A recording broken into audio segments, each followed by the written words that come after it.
Okay, so here we are. This is Sassy Sense here with an interesting little review here. I'll kind of try to make a little video here with all the audio or put in little snippets of kind of what's going on here. But currently we have our coffee and what else do we have here? So first of all, welcome to everybody who's listening to Sassy Sense on a podcast. I don't know if it's the first time ever, but welcome. Mm-hmm. We have our nose cleanser, bit of coffee, some Komodo Dragon from Starbucks. That should be definitely nose wiping. We have our whiskey for entertainment, and we have our water so that we can speak to you clearly. All right, so I'm just going to make sure the screen doesn't turn off on us. It's just in case that messes up the recording or something. But I'm trying to record this as high quality as we can. So we got water, we got our whiskey, we got our coffee grains, and we got 1, 2, 3, 4, 5, 6, 7, 8, 9, 10, 11, 12, 24, 36 samples from the House of Olympic Orchids.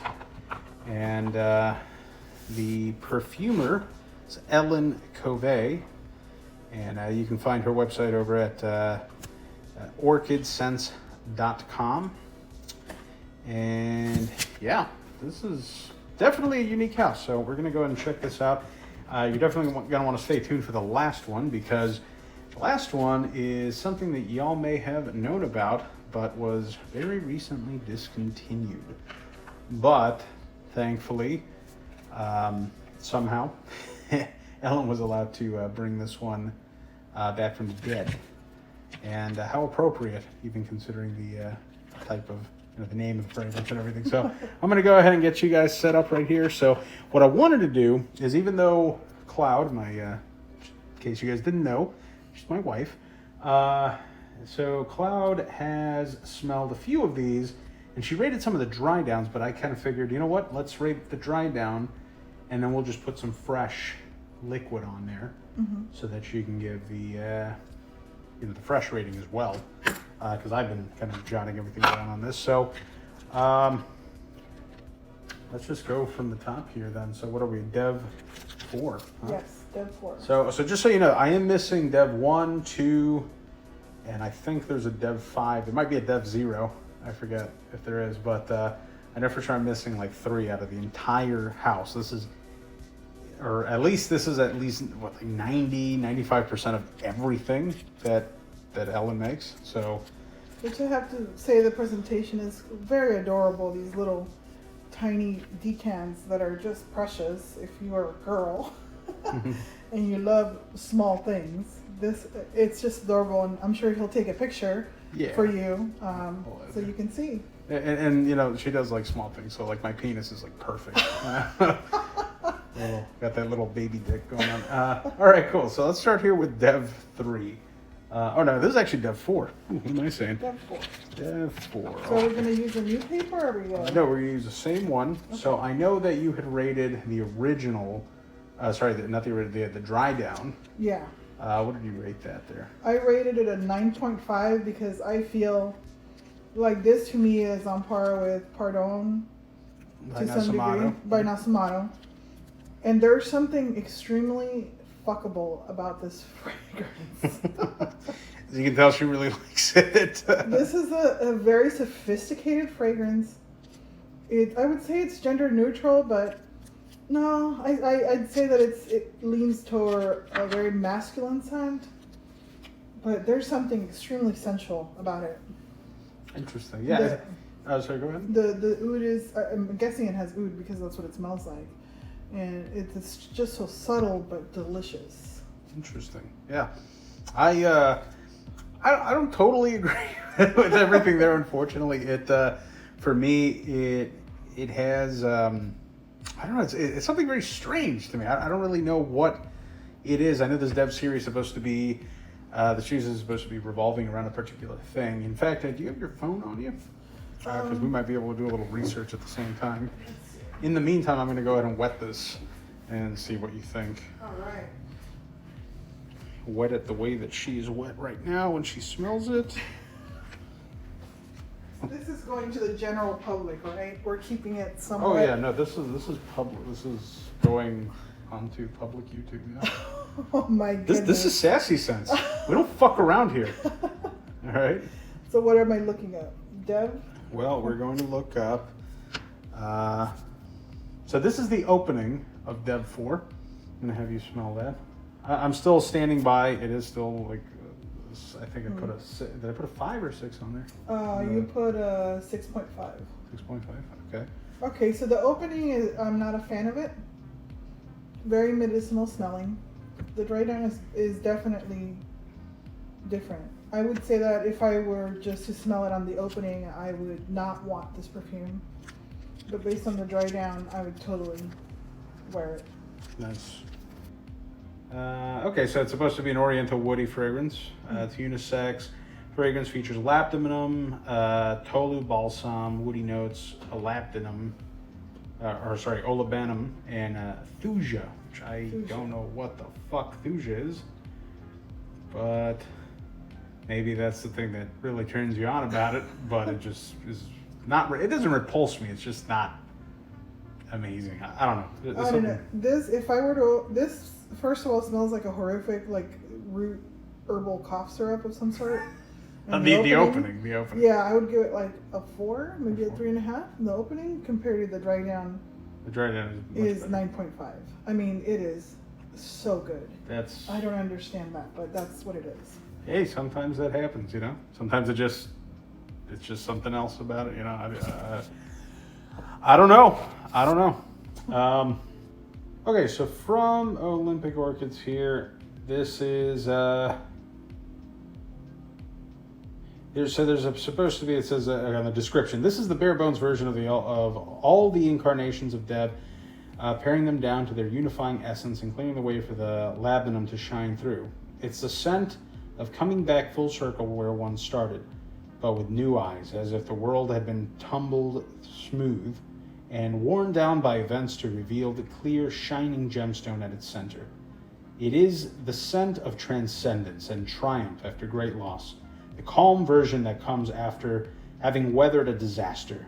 It is a simple reprise of the original theme, stripped down to its soul with no more illusions. It is the aura of readiness to move on to a new and higher level in the infinite spiral of life. Wow. So that's a lot. That's a lot. There's supposed to be frankincense. Okay, now the original notes I had read, that was for Grantica, but this is from the perfumer herself. Released in 2012, notes are clear labdanum absolute, tolu balsam, dark labdanum, woods, frankincense, and giant arborivitae, which is very fucking different from what we read earlier. Well, I can definitely say that it smells like earth. There's some earthy, very earthy, like almost wet ground in a dark forest type smell. And maybe that's what it is. The rebirth part is like back onto the ground and ashes to the ground type thing. Yeah. And reborn from there. I don't know. It's very unique. I really love the dry down. Yeah, it's better than average, I guess, to me. Hence my 6.5 on my side. But again, the fragrance is subjective. We're not going to agree on everything here. And there's actually one coming up that we aren't quite in the same ballpark in, even though I was totally mad about it, and she was like, eh. So we'll get onto that. So here we go. And just so you know, the Dev series is part of the Devil Scent project. So that's hence the Dev. And I actually don't know what the backbone of it, but you can actually get the whole Devil Scent Project Discovery set for about $38 on the website, so that's not too bad. There's also supposed to be something else part of that set called Lil, so I don't have that either. So I'm missing Dev 1, Dev 2. So Dev 1 is foreplay, Dev 2 is the main act. I have Dev 3, the inevitable, and Dev 4, reprise. And then Lil is one that I don't have, which is Dev Lil? Now I'm confused. I know there's a theme there, but I'm not exactly quite sure what the theme is. But it's very interesting, to say the least. I mean, it definitely doesn't smell like your average thing. And it's not what you typically think of when you think of labdanum, for sure. Labdanum usually, I think it's very synthetic normally when I smell it in other fragrances, so I don't know what exactly is going on there. But let's move on to Dev 3. All right. So Dev 3, I'll talk about what I classified it as, the dry down in a bit. Mm-hmm. Once we get the fresh sample on there. So it's still very, to me this scent is very tribal. It's still pretty. It's not as pretty as, the other one, but I Dev still. 4? Yeah, Dev 4. Mm-hmm. This is Dev 3, so I think I gave it a 8.5. Mm-hmm. Yep, and I'll keep that. The opening is equally good, and I like it. It's just it's very earthy, so like I can imagine somebody wearing it who likes that kind of, I don't know, it's like a whole package, right? That likes that kind of earthy clothing that's made from like natural fibers, and likes to wear like tribal necklaces and things like that are really cool. And I can see somebody wearing this as their main scent. It's beautiful. Yeah, I'm actually revising my score. I had originally scored it a 7, and I was like, I don't know about this. I knocked it down to a 6. Then you mentioned cinnamon. You were like, the cinnamon is very apparent in here. And then I said, you're right. That is kind of interesting. And I noticed it in the dry down. I still only gave it a 6.5. But now, smelling the opening, it went up from a 6 to a 7. Because, yes, that is earth. It's like an earthy cinnamon, some spiciness there that's very unique. Now, I did want to quickly read a note on this. So on Dev 3, The Inevitable, we have here this muted, dark, melancholy fragrance is made using 100% natural materials. It represents the stage at which all secrets have been revealed. After the inevitable destruction of people, things, and relationships has occurred, when the two lovers recognize that they have to part ways forever. It is a meditative scent of loneliness and resignation to fate, but one that promotes meditation and strange dreams. Wow. So notes real quick. New Caledonian Sandalwood Absolute. Dark Labdanum, Clear Labdanum, Red Spikenard, Ancient Fossilized Amber. Wow. Fucking Jurassic Park up in this shit. Ambergris Tincture, Black Truffle Tincture, the fungus, not the chocolate. She's humorous, she puts a note there. Cistus Oil, unless it's Kistus Oil, I'm pretty sure it's Cistus.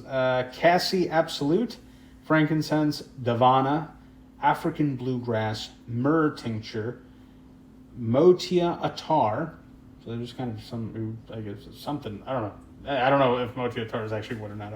I might be missing something out of, I don't really know. But here it is right at the end of the whole thing, cinnamon leaf. There's a cinnamon. That explains it. It's subtle, yet it stands out from the rest. I don't know how they explain that. It's very interesting, actually. The more I smell it, the more interesting it becomes. But still something I don't know that's terribly wearable. And I am looking at this very objectively as well, just, the artistry and everything in there as well. That's why, like, if we were just talking about how wearable some of these two are, like, I might not even rate them as high. But, I think the opening is a 7 out of 10, and the dry down 6.5 out of 10, just because the cinnamon stands a little bit more. And cinnamon is not my favorite note in perfumery, but it is very extremely natural smelling. She's using all natural ingredients. So as opposed to some cinnamons which are, I don't know, overly pungent or just they actually make you feel uncomfortable. True. Okay, now this one we're gonna have to come back to because I had to re-pour the sample on here. But this is Tropic of Capricorn. Now this is apparently using a very rare and expensive ingredient in here, so I was very, very happy that Miss Ellen Covey was able to supply me with a sample of this. I just asked her, since I was getting everything else, like, do you think I could try this maybe? So she hooked it up. But yeah, I think this is extremely tropical smelling. I mean, this smells like, I think, just everything, like from tropical florals to like some type of papaya type smell that's in there. It's nice, and it does smell good. It's just that it's not terribly I want to. I think I smelt this somewhere else, but I've smelt it in a much more synthetic form, like in certain air freshener type things. So it's not to completely put it down, but it does smell like a natural version of something that you would smell out of like a tropical type fragrance that Glade might put out. You know what I'm saying? I can see that, and I do. I sense the fruit more than anything in the background. It's extremely subtle because to me a little bit overpowering and animalic is whatever oud-like substance is in here. I mean, it straight out smells like dank, wet wood that's been sitting there for a while. Right. It's not unpleasant, but it's definitely masculine, and you would have to be committed to wear this frag. Yeah? Yeah, you would definitely have to be committed. I don't think I rated it because we didn't have a dry down sample of it. So. Yeah. Oh yeah, no. And that's the thing, when she smelled it, it was also contaminated with something that we'll get to here in a second. But but let's say that I can see a gentleman wearing this, of a certain type of gentleman, and I would give this a 7.5. 7.5. As it is fresh right now. We'll see what the dry down brings. Okay. Yeah, I'm at an 8 out of 10 on it. And just real quick, so I'm not going to read every topic on this, but some of these, like this is a special edition one that is considerably more expensive than a lot of the other ones. This is for 30 ml. It does come in a nice, unique looking bottle. But the 70 ml, the 30 ml bottle is $120. So, when you compare that to a lot of these other ones, they are $120 for 100 ml. So just on these particular special edition, like the Dev series is special edition, Tropic, Blackbird, those are special edition ones. So I just wanted to maybe read the synopsis on those. On the rest of them, we'll just kind of go with, they've been around the block for a while, okay, so this tropical fragrance avoids all the cliches of pina coladas, sunny beaches, and coconut-scented suntan oil. Instead, it's dark, nighttime, jungle tropical. It's called Tropic of Capricorn, in honor of the theme, the winter season when it was created, and Henry Miller's work, in which he writes about the dark fecundity of nature. Fecundity? Fecundity? Is that what we're saying here? I think it's fecundity. Fecundity. Okay, the ability to produce an abundance of offspring or new growth. Fertility. Holy shit. Okay. Wow. I didn't. That's a very similar word to another word that I know. Starts with F and ends with uck. So the dark fecundity of nature, a night so frighteningly silent, utterly incomprehensible, and eloquent at the same time. The perfume creates the aura of a still, humid tropical night, redolent with the scent of exuberant blooming life, quick death, and the almost immediate rebirth that springs out of the dead flowers. Something sensed at a level below conscious thought. It is 100% natural, released in 2013. Wow. These have been around for a while, apparently. Notes are mango fruit, jasmine, frangipani. I love frangipani. This guy from, what is it called? Dmitry Bortkinov, Bortkinov. So he uses frangipani in almost all of his frags.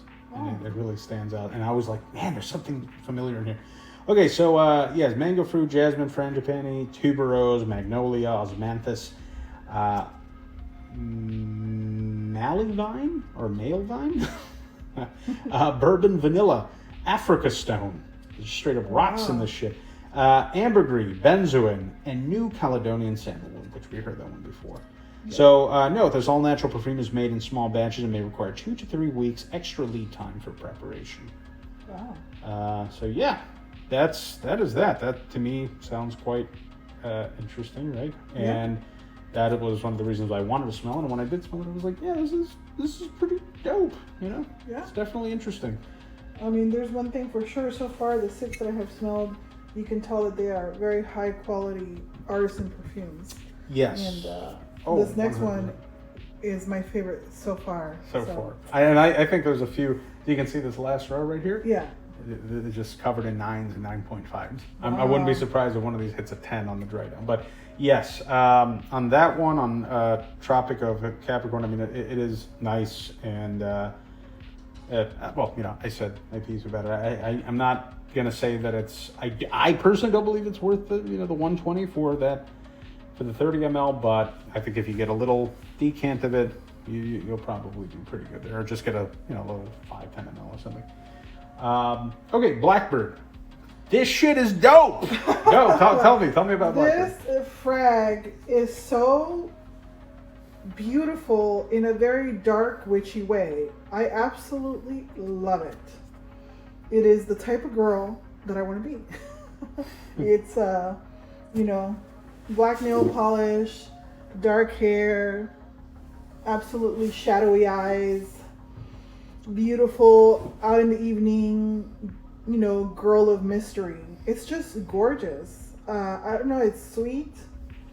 It's a smidge woody. I smell some pine in there. I don't know if I'm wrong about that, but I would absolutely wear this frag on a reg. And I know it's probably very expensive, but not only do I love the scent of it, but the color is like a blood wine. It's like a burgundy color, which I think is so special and different, and it's just beautiful. So yeah. I give that one. I don't know if I rated it less before. I rated it a 9, right? It a 9, yeah. I meant to give it a 10.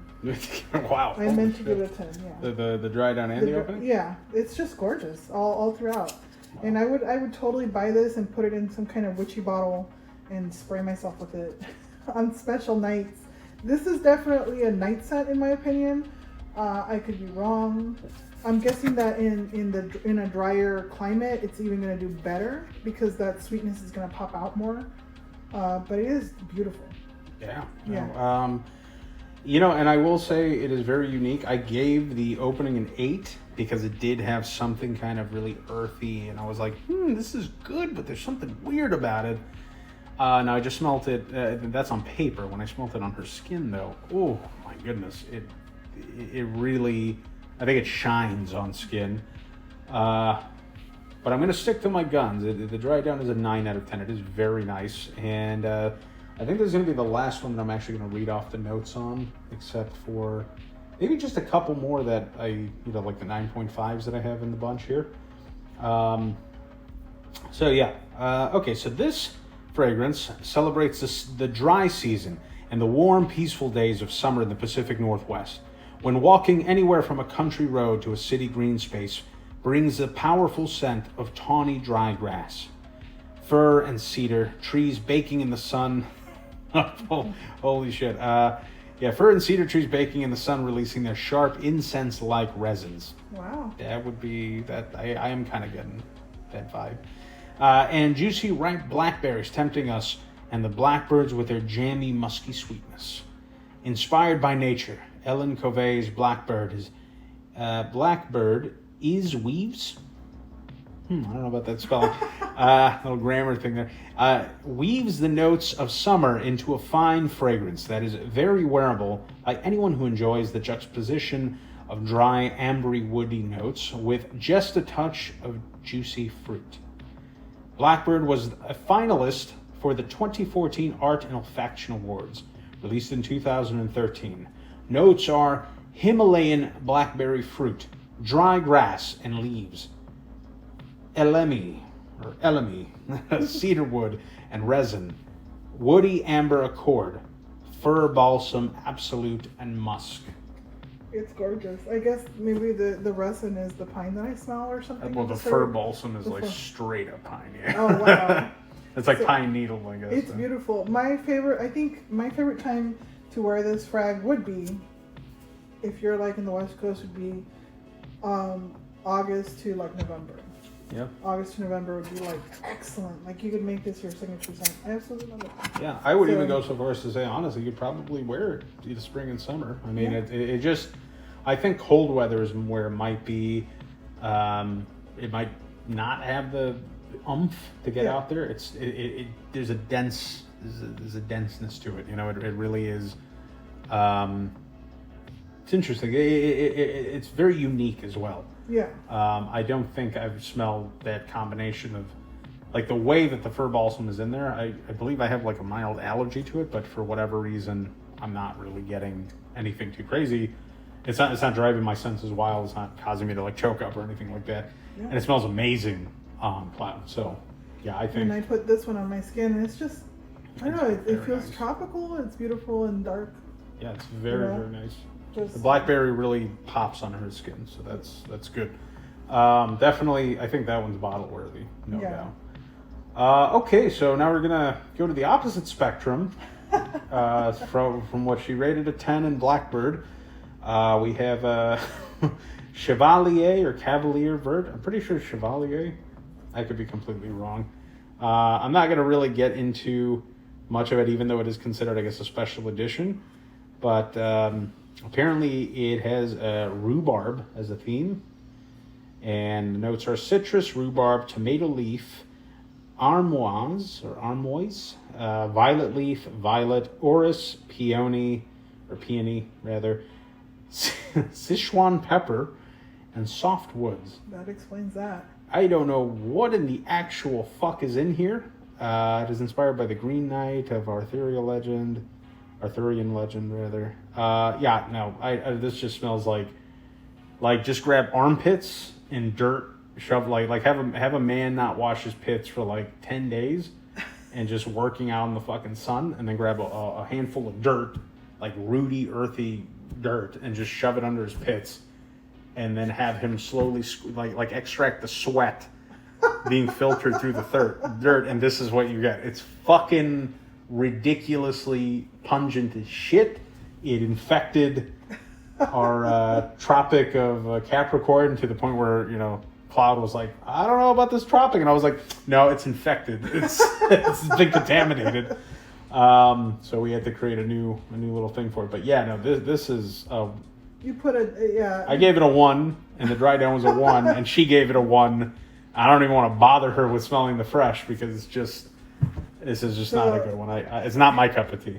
It's definitely, I don't want to get too critical about it because I can tell it was still made with care, but it has this very strong tinge of private part sweat on a woman. Vag sweat. You just say it. You say it's vag sweat. Vag sweat, and but yes, okay. So there is one clean note in there. However, it's just obscured by so much body odor smell. I can't. Yeah, I can't. I mean, I have to admit, the more I smell it, the more I can tolerate it. But I will tell you, if you want something that's a better smelling version of this, probably not going to be as natural and everything. I mean, don't get me wrong. This is very reminiscent of something like Terre d'Hermes. It's like, I do feel like there will be people that will fucking love this. I am just not one of them. I do terrible with Terre d'Hermes because it has a strong armpit note. But there's Acqua di Parma makes, I think it's Acqua di Parma 1. It's part of their like Privé line. I think they have 4 of them. That number 1 smells like a cleaner, like a better version of this. I don't know. Chevalier Vert. It's a fucking hard pass for me, but I can appreciate the artistry in that, and it does smell very realistic. I just unfortunately realistically like bum sweat and dirt. To me, it's reminiscent of Aquamara, which is a scent I know you dislike. Oh fuck no! But so no, Aquamara is like a -10, so I don't know if I can. But it has.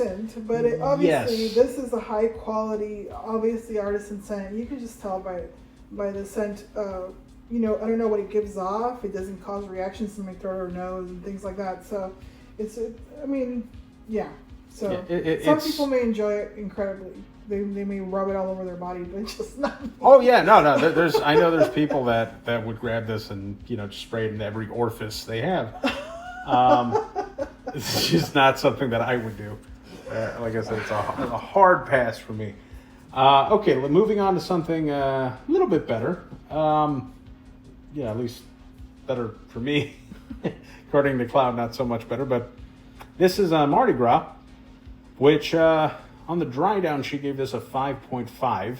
So I'm going to go ahead and try to find this one here in the mix. I will take a sip of whiskey in between. Yeah, here, let me pause it in between here. All right. All right. So, Mardi Gras. Here we go. So, now you gave this one, just to refresh your memory here, a 5.5. Mm-hmm. Yeah. What is it? This is I don't know. It's a bit too heady for me, and I don't know what it is about. I think it's some kind of a orangey smell in the back, but it's like a little bit of a dirty skin smell. Bingo. Yeah. That's actually exactly what that is. Might be the reason why I like it too, which is weird. This smells like straight incense to me, like the incense that you would get at a store where you just get like a bunch of sticks. And I don't mean this in the negative tense, but like a faggot of incense, you know, like a roll of sticks of incense. Like a rollo of incense? Like a rollo. Yeah, I think that's the safer term, but this is me just trying to expand my vocabulary without violating any rules or offending anybody. But if this was like 100 years ago, you totally could have said that. I'm just saying. And I just said it right now, but I'm very specifically referring to a bundle of sticks of incense, which is what this smells like. This is Mardi Gras. Now, the opening for me was a little more interesting, yet I rated it the same. I didn't feel like it went anywhere. I didn't feel like it influenced too much for me, but without getting too crazy. And I feel like you might agree that your fresh opening score might be different, but this is what it's like here. Let's see. See, the fresh is more passable to me. It feels like greenish, almost clean for a split second. It's almost got like a syrupy quality to it, which is interesting. It does have orange blossom, neroli, cistus, benzoin, vanilla, civet, and special musk blend. The special civet musk and the musk. I'm not so much of a fan of musk in general, and the civet really just. Anyways, it's got an interesting little thing, and I can smell the civet a little bit more on skin. But the special musk blend stands out a lot, which I am actually a huge fan of musks. So there you go. It that jives with me a little bit more. So I give it the same rating in the 5.5. opening, a 5.5. Yeah. It's just not my cup of tea. It smells a little dirty. Yeah. And that's about my rating on it. That makes sense. Now, this next one that we're moving on to, now this one is one that I think, like it was the first one out of what I had smelled, because I'm just smelling this all in order as I pull it out of the samples here, that really, really kind of blew my mind a little bit. I was like, holy fucking shit. This just smells like gummy berry juice from, you know, the I think it's the gummy, is it the gummy bears? Gummy bears, here and there, bouncing everywhere. No? I don't know. We are the gummy bears. You don't remember that show? I do remember. Okay, good. Yeah, well, the shit they drank, this smells the way that shit looked like it would smell. You know what I'm saying? Like, I would look at it and I was like, I wonder what that smells like. And I smell this in the opening, it smells like that. Like, wow. I don't know what the fuck it is or why my mind immediately went there, but that's just what I get. So this is the first time I'm smelling this one. I've smelled she's the first time she's smelling the dry down, the opening on this one. Isn't that juicy? Oh, that's so nice. Yeah, it's so juicy to me. So that is like... This is Red Catalia. Red Catalia. I like this. In this opening, it's a strange fruit. Yeah. That's what it smells like to me. It's a very mysterious fruit. I like it. It's sensual. Oh boy. It's got layers. Oh yeah. Oh, it's so pretty. Right? Yeah. But doesn't it smell juicy as fuck though? It smells juicy, but it also has that... There's something admirably sweet about it that is just very feminine. I like this scent. Yes. Okay, now since this is a 9.5 out of 10 for me, now she rated this, the dry down. What did you rate it? This is the first time I smelled this one. No, you smelled it. You rated it right there. On the dry down. I did? Yeah, you actually gave this one a pretty kind of a lowish rating there Oh. originally, but that's because you hadn't smelled. Because basically, as we were smelling them, we got to red Catalia, and she was like, "It smells all right." And then she was like, "Hey, we should be, recording this." And I was like, "Hey, this is a great idea." So that's how we started doing this. But yeah, she didn't quite rate it terribly high the first time. But admittedly, this one does open I feel like much better than it dries down. But the dry down is still pleasant. It's just not quite. It's not quite that opening. That opening is so wonderful. And because it's a 9.5, I did want to actually read a little synopsis on this. So, Absolutely. So it's a soft, scrumptious, fruity floral blend inspired by the scent of a dark, velvety red Catalia orchid. It's like walking into a warm, moist, Victorian hothouse packed with the most exotic orchid species brought back by explorers from jungles all over the world. Not your usual fruity floral. Released in 2010. Notes are citrus, peach, apricot, melon, hyacinth. Hyacinth. My God, what the fuck? Gardenia, violets, lilac. I don't know if there's supposed to be a comma in between that. It feels like it was, but it's like written as if it's a one whole word, violets, lilac. But I'm assuming it's violets, lilac, dark musk, exotic woods, and vanilla. Wow. This is beautiful. This is a beautiful blend for a floral. The fruit really pops more. And then the people who don't like gardenia, I'm one of them. This one, don't be scared by the gardenia in here. It's almost undetectable. It's almost like a strange blend of something like a honeysuckle with a strange fruit that I've never smelled. I really like it. All right. I like it. I would wear this on a special love night.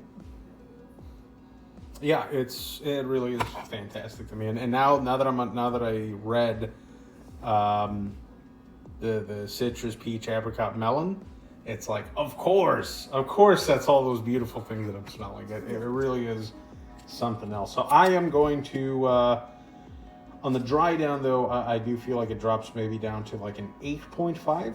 So that's my dry down score. But what do you rate the opening? The opening, I'm going to give it a 9.5. 9.5. It is gorgeous. I would wear that. Okay. Yeah. I believe on the dry down you said it was something like a 7. Yeah, a 7. A 7.5 or something like that. A 7.5. It really wasn't impressive because it doesn't keep that pungency, and in this case, I love how sweet and pungent it is. Yeah, it's so something that is pungent, yet it's kind of delicate at the same time. It's very delicate. It's very like you're wondering what it is, like you're looking for more of it. Yeah, and you know what? It even starts to bring out. There's something in there that kind of reminds you almost of passion fruit a little bit. Yeah, it has a dragon fruit. Something like that. Yeah, like along those lines. Actually, holy shit! This smells like the dragon fruit trident. Now that I'm thinking about it, I'm like, God damn it! This smells so good, and that's it. It smells like that tastes. So that's kind of wild. If you ever had a delicious roasted dragon fruit, when you slice it open and you smell that very subtle, delicious sweetness with some like vanilla ice cream on top, that's what that smells like. It's so pretty. It really is pretty damn good. So I mean, I would still get it. I don't know. I would say it's at least a medium bottle worthy, getting a 30 ml or something. Because, when you shop at Olympic Orchids, and by the way, this is not sponsored by them at all, but when you do shop there, you do get the option to get, I think, like a 5, maybe a 10. There's sample sizes, and then there's, like, travel sizes, and then you can get a 30, a 50, and a 100 ml, I believe. So that might be worthy of, like, a 30 ml or something like that. I mean, if I were good. to wear this, and I'd like to actually try it on my skin if I can. Sure, yeah. If I were to wear this, I would definitely say that I want to get more because it seems like it does fade out a bit, and but it is beautiful. It is very central. So yeah, this is really smells quite wonderful on that opening. It's almost a 10 for me. So okay, cool. Now it smells great on my skin. Sorry. Really? Okay, nice. Yeah, that really does the peach. It pops. Really peach pops. It's like if you've ever been a little girl who liked like lipsticks and you know, lip glosses and cute things like, you know, Hello Kitty you know, perfumes when you were little, and you got something that was peachy that was for your lips, this is delicious. This is what it smells like to me. Yeah. Anyway. That's dope. I really dig that one. Really caught me off guard with how good it was. So speaking of Catalia, Catalia, we are on to white Catalia. So this one is a little less impressive to me. It gets less impressive as we move on to Catalia. So smell the dry down. Tell me what you think of that.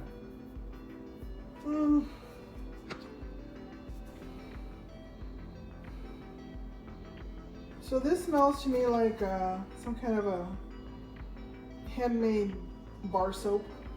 So it doesn't smell bad, but it is super subtle. Super subtle. Super subtle.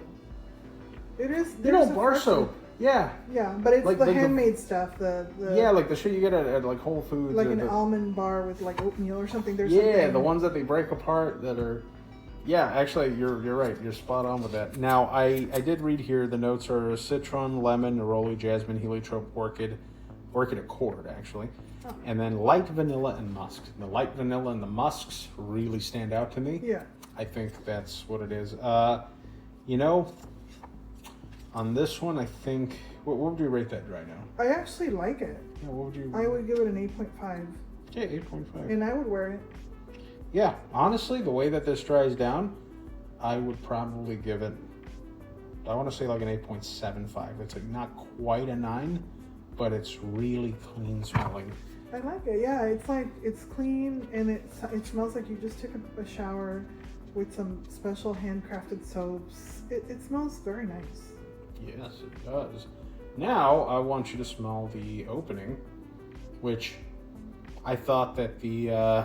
I'm assuming it's somewhere between the neroli, maybe the heliotrope or something. It's a little, it's just not quite as good in the opening to me, but you might like it more. I don't know. No, I definitely don't like it more in the opening. It smells medicinal and overly green. In fact, is that myrrh? No, that's the citron, lemon, neroli, jasmine, heliotrope, orchid accord. I'm assuming it's the orchid accord because that's the only one that really I actually haven't smelled in anything else, and that's what's kind of throwing me off with this. Yeah. But I mean, at least it gets better as it dries down. Apparently, yeah. It literally like it smells like overpowered myrrh. Like I literally poured some essential oil myrrh into my soap a few days ago, and I overdid it, and that's what it smelled like. So it must be that light vanilla must be doing something to it. So. What would you give the opening? Because I gave it 7.5. No, the opening I would give it a 6. A 6? Okay. Yeah, I mean it's worth for a dry down though. Yeah, the dry down is pretty damn nice. I think if you're more into lighter, subtler scents, because a lot of these don't really give me the impression that they last terribly long. Like how's Blackbird doing on your skin, for instance? Let's see. It's still there, but fading. Fading? Yeah. I mean, that might be the curse of naturals, but you know. I would still buy this though. Yeah. Yeah, I would buy it. White Catalog? Yeah, I would want to spread it on my skin. For sure. Probably use a lot of it because it's so subtle, but yeah, I would definitely buy it. Makes sense. Now we're moving on to Golden Catalia. Now this one, very clean smelling. Yeah, that dry down is actually quite nice. I will say this improved significantly to the point where I would give it a 9 if it just on smell alone, but it is not very powerful. But it smells familiar as well. So let me know what you think of this dry down. Okay, so this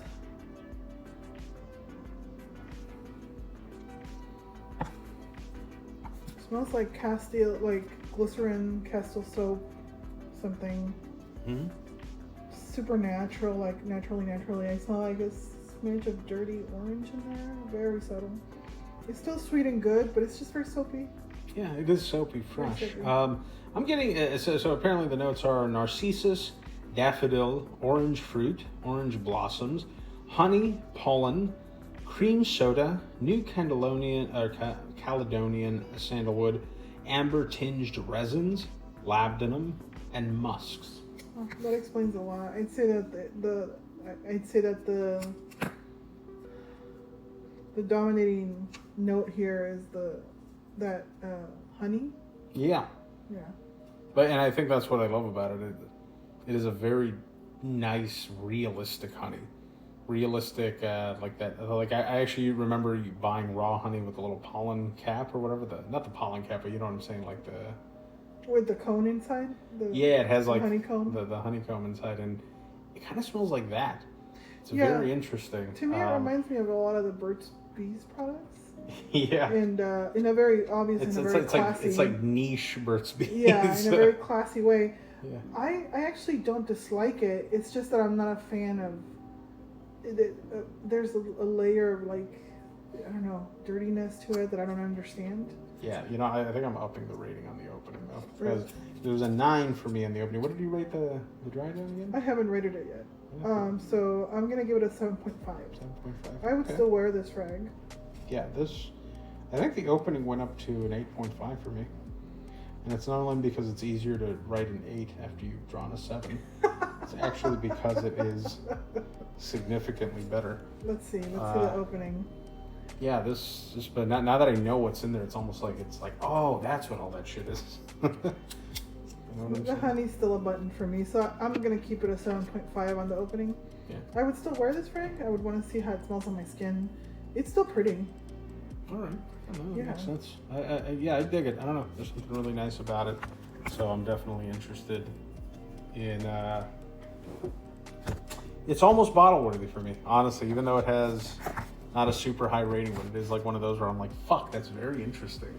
There's not a whole lot like it. It's like a great middle ground between, I think, Hiram honey. There's this one fragrance by the House of Hiram, or maybe it's called Hiram, I forget, but they're in these little like nicer looking parfums, vintage bottles with a metal cap, and that one's like straight fucking honey, like straight like just like you just grabbed a handful of honey and some of their the shit that they used to build the honeycombs with or whatever, like that soft chewy material. The wax?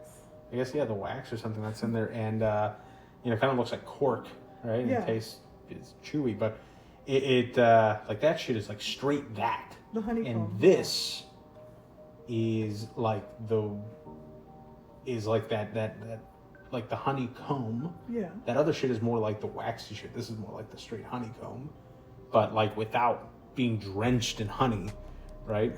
And then let's figure out how best to position this so that you guys can hear us neutrally. There's just something really nice about it. I don't know what the fuck to say, but it's a honey. It's like that middle ground between that one and a zoologist bee. Oh. Where zoologist bee is very honey-like, but it's more the honey. This is honeycomb, and the other one is honey fucking pollen, like honey vomit, like bee vomit, you know what I'm saying? And this is nice. It really is just very interesting. Because of that very subtle citrus note on there with the honey, I would use this as like a going to bed frag. I would literally mix it with Burt's Bees lotion. Yeah. And use it like that because it's so pretty. It's just like subtly pretty. You're right. And, you're actually pretty spot on with that. It is a really good going to bed scent. Interesting that you would say that. It also has some serenity to it, and I don't know how to explain that, but yeah, very calming. It's calming. It's calming. It's not gonna like be bothersome, and I don't know. I think it's worth owning. For sure. Okay, good. Yeah, like I'm saying, it's almost bottle worthy, right? Yeah. There's something very intriguing about it. Okay, then we are on to, this is considered another special edition, but I don't know, didn't blow me away. This is a cryptical envelopment. Now, this one dries down a little more interesting. I'm gonna let you smell it first before I give my verdict on it. And before you tell me about it, I'm gonna Nelly. I'm gonna kind of read just the notes on this. Apparently, the 30 ml special edition bottle comes with a tussle and turquoise stone decoration. So it kind of comes like around the neck of it, which is kind of neat. Just like Chevalier Vert. But this is rose, aromatic tobacco, lily, patchouli, davana, ginger, champaka, civet, dark musk, tolu balsam. So this is my thoughts on this. This is one of those beautiful ugly things. So in the beginning, when I first smelled it, I was a little repulsed by it. But as I smell it more, I think it's very sexual. Wow. I like the wood smell and the background. What is that? The tobacco. It just does it to me. No shit. I would actually wear this. All right. This is 9.5 for me. Holy fucking shit! I wasn't expecting that. Yeah, this is 9.5. beautiful, ugly, like gross, like raw, like wood, wet earth, flowers. What in the fuck? Are you a Chambaka? A Champaka whore or some shit? Like there's some weird shit in here. I was not expecting a 9.5. I mean, this is kind of like a hard 7.5 for me. I mean, it's above average. It's unique, but it's not my personal cup of tea. But apparently, it's definitely your cup of tea. I'm interested to hear what you say about the opening, though. Okay. I don't know. I just like those dank, like Pardon-ish smells. Don't get me wrong. This is pretty fucking unique. I don't think I've smelled a whole lot of shit that smells like this, but I like it. I don't know. Like I said, it's dirty ugly. It's like beautiful ugly. It's like dirty and raw and like wet dirt, wood, but like you would. I think you're gonna love the opening then, because I really just get a lot more of that. I don't know. It's medicinal. It's dank, and I like it. It's actually very clean for what it is. I don't know how to explain that. It's dank yet clean. Okay. Yeah, dank yet it's clean. It's beautiful yet ugly. So it's an oxymoron. It is. It's an oxymoron. It's a paradox anomaly. I want to try it on my skin. Holy and fuck. see if I like turn into a witch or something.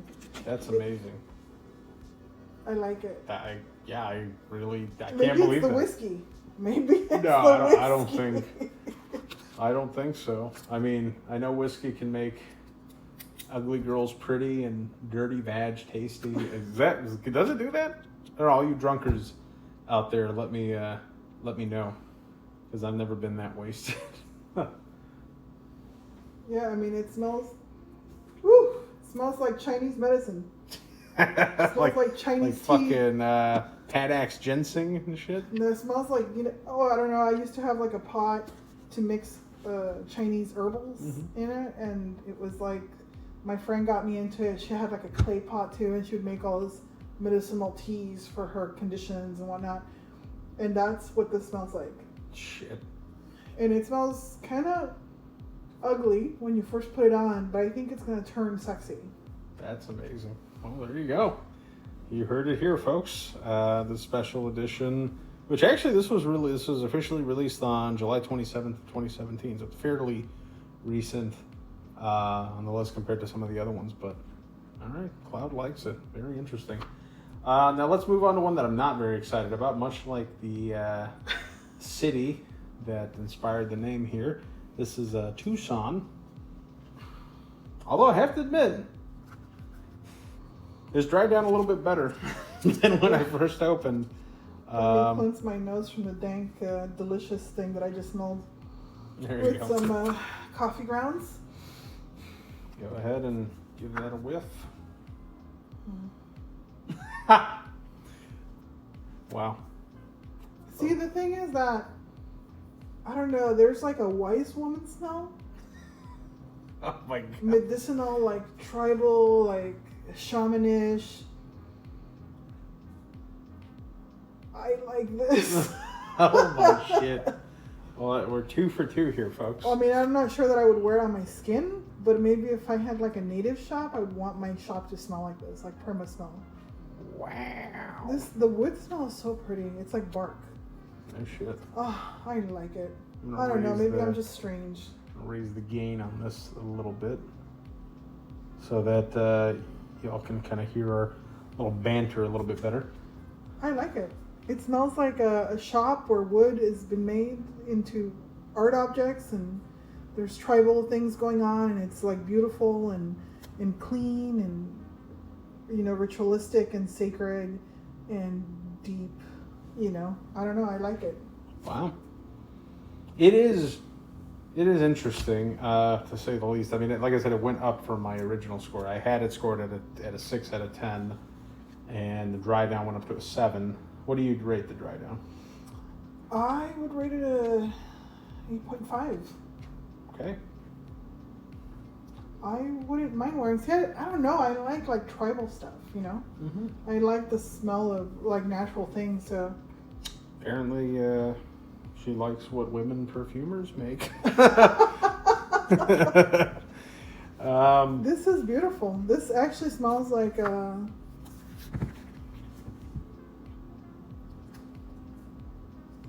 way classier version of something that's sold in like a Whole Foods natural oils section perfume. I like it. I mean, it's not sweet like I thought like it could be, but it smells kind of dry. You know what? I will draw a comparison here.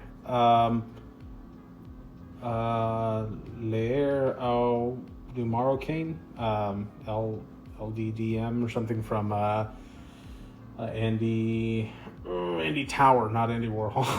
From Andy Tower. That one, it's getting a little loud here. That one is actually kind of along those lines, or this one, Tucson, is kind of along those lines. It's not something that I would, I don't like it as much as I like Au Marocain, but it is dry in that way. And now that I'm looking at the notes here, the description is a dry, woody fragrance inspired by the evergreen forests of the Arizona high country on a sun-warmed summer day. Originally released in 2010 as Arizona.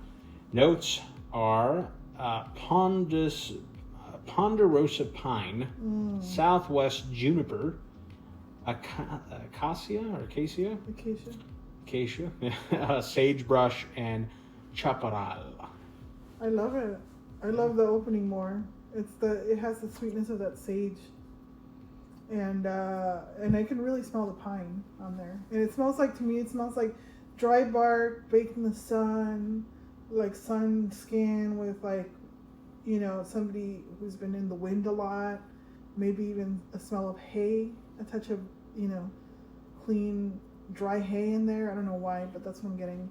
And it has that smidge of sweetness from the sage. It's so beautiful. Yeah, it really is nicer now that you're kind of talking about it. So you said it was a 9.5 for you? On the dry down, it's a 9. No. What did I say? 8.5? I said 8.5 on the dry down, and I would definitely give it a 9.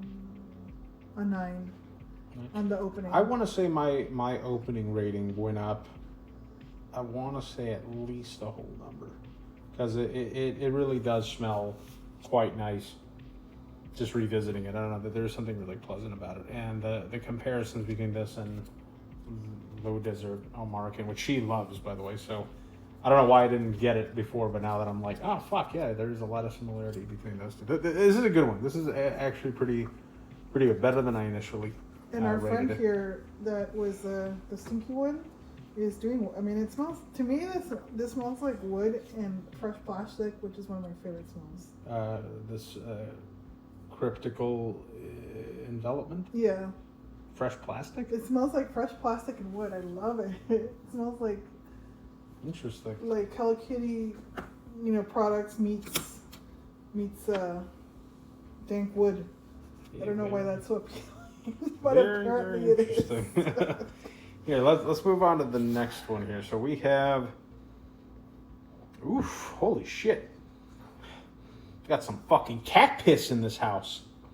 God damn. This straight up turned into fucking kitty litter and shit. Holy fucking shit. Here, you take a whiff of Let's this. see, This is Let me not judge it by your rating. this is what is it called? Can you read it for us? It's called African Orchid. And lo and behold, I like it. What in the fuck? Impossible. Hold on, let me clear my... I mean, you can like what you like, but I'm just saying, with the notes of orchid, jasmine, grandiflorum, which I don't think I've ever seen as a note, ylang-ylang, nectar, birch, clove, passion fruit, light woody musks, New Caledonian sandalwood, and Madagascar vanilla. I will tell you, I really like the opening because the Madagascar vanilla was definitely the vanilla was definitely in there, and you definitely had a ylang-ylang. I want to say the birch and the nectar kind of stood up, but I don't know what the fuck is going on with this dry down because I'm getting like a cat litter, cat piss type vibe from it. What are you getting from it, Cloud? So I do smell a dirtiness of it, and I think the ylang-ylang is like a two-edged sword, where it's both sweet and it has that almost unhavable, pungent, musky smell, which is, you have to be super subtle with it. And yeah, it's like dirty and sweet at the same time. What the fuck? But Ooh. having said that, I actually like the scent. Oh, good. Well, it opened as an 8 for me, and I dropped it down to a 5 on the dry down because it really is just not my cup of tea on that dry down. There's something back there that's like kind of repulsing me low key, but it still smells kind of good, so it's weird. But what would you say the dry down is? I would give it a 7.5. Okay, 7.5. All right, now what do you think of this opening? Because I thought the opening was gorgeous, personally. So. Oh, now I thought there was frangipani in this, but apparently there's not. But I think the opening is much, much nicer. Oh my god. Yeah. The opening is sublime. Yeah, that is Oh, really good, right? my nose might be getting burned out, but I would own this. The opening The is opening pretty is a fuck. 9.5. You know what? We need to try that on your skin. It's so 9.5. pretty. It is, right? It's so like subtly sweet and gorgeous and delicious and candy and oh, the opening is so, it smells like some kind of a foreign candy. Yeah, I need to smell how this smells. This dries down on skin because on paper, I'm sorry, folks. I ain't owning that shit. And I ain't having somebody owning that shit around me either. He's just cock blocking me right now. He's saying you cannot have these sprays. Yeah, because really African orchid smells phenomenal. I mean, I gave it an 8 out of 10, but it smells really fucking good at the same time. It's just not quite to the degree that some of the other ones do, but it smells really nice to me. But now she gave it a 9.5, and the dry down got kicked down 2 points, but for me, dry down was an 8, got kicked down 3 points because the fucking dry down just had fucking kind of a nastiness to it. But like no shit, my mind went straight to fucking kitty litter, kitty piss type smell. So I don't know what's in there. Maybe it's the grandiflorum or some shit, or the combination of birch and clove. I don't know what it is, but something kind of threw me off on that one. But on skin, on my skin, it smells sublime. It smells like a foreign candy, like one of those Italian candies or something. Ooh, yeah, that does smell really nice. But the clove pops way more on your skin, which is very fascinating. I don't really mind clove terribly, but it smells very interesting. I think on paper, the opening really is sublime. That is, it's just not sublime, I guess, in the way that I'm usually accustomed to. So I don't know. So you don't like it? I'm not a huge fan. I mean, you can say it's an 8. If I really liked it, I'd probably be rating it a 9, 9.5. I mean, you don't like it on my skin? On your skin, I think I like it a little bit less than I do on paper. Really? On the opening. Maybe the dry down. Maybe the dry down will be better. It smells like sweet tea of some sort. It smells like the African sweet tea. Yeah, I could see that. Okay, now here's one that I do like, which I wouldn't be surprised if my rating went up on this one, because the more that I smell it, the more I love it. But, this is where the good shit starts happening here. Although there are a couple of stinkers on this middle line here, but as we get towards the end, we're just going to hit a whole bunch of fucking 9 and 9.5s. So, go ahead. I'm trying not to get over-scented because my nose is already dried up. And, Drink more water. Okay, Sonnet 17. Maybe Sonnet, I don't know, but I'm pretty sure it's Sonnet. What do you think of that one? Smells woody, medicinal. Oh, so you're not jiving with it too much? It reminds me of a leather. And one of those, what is that guy's designer frags that I bought you that you didn't like so much? John Barbados? Yeah, it reminds me of a leather Barbados.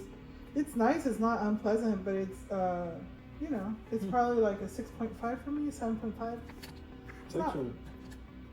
6 or 7? 7.5.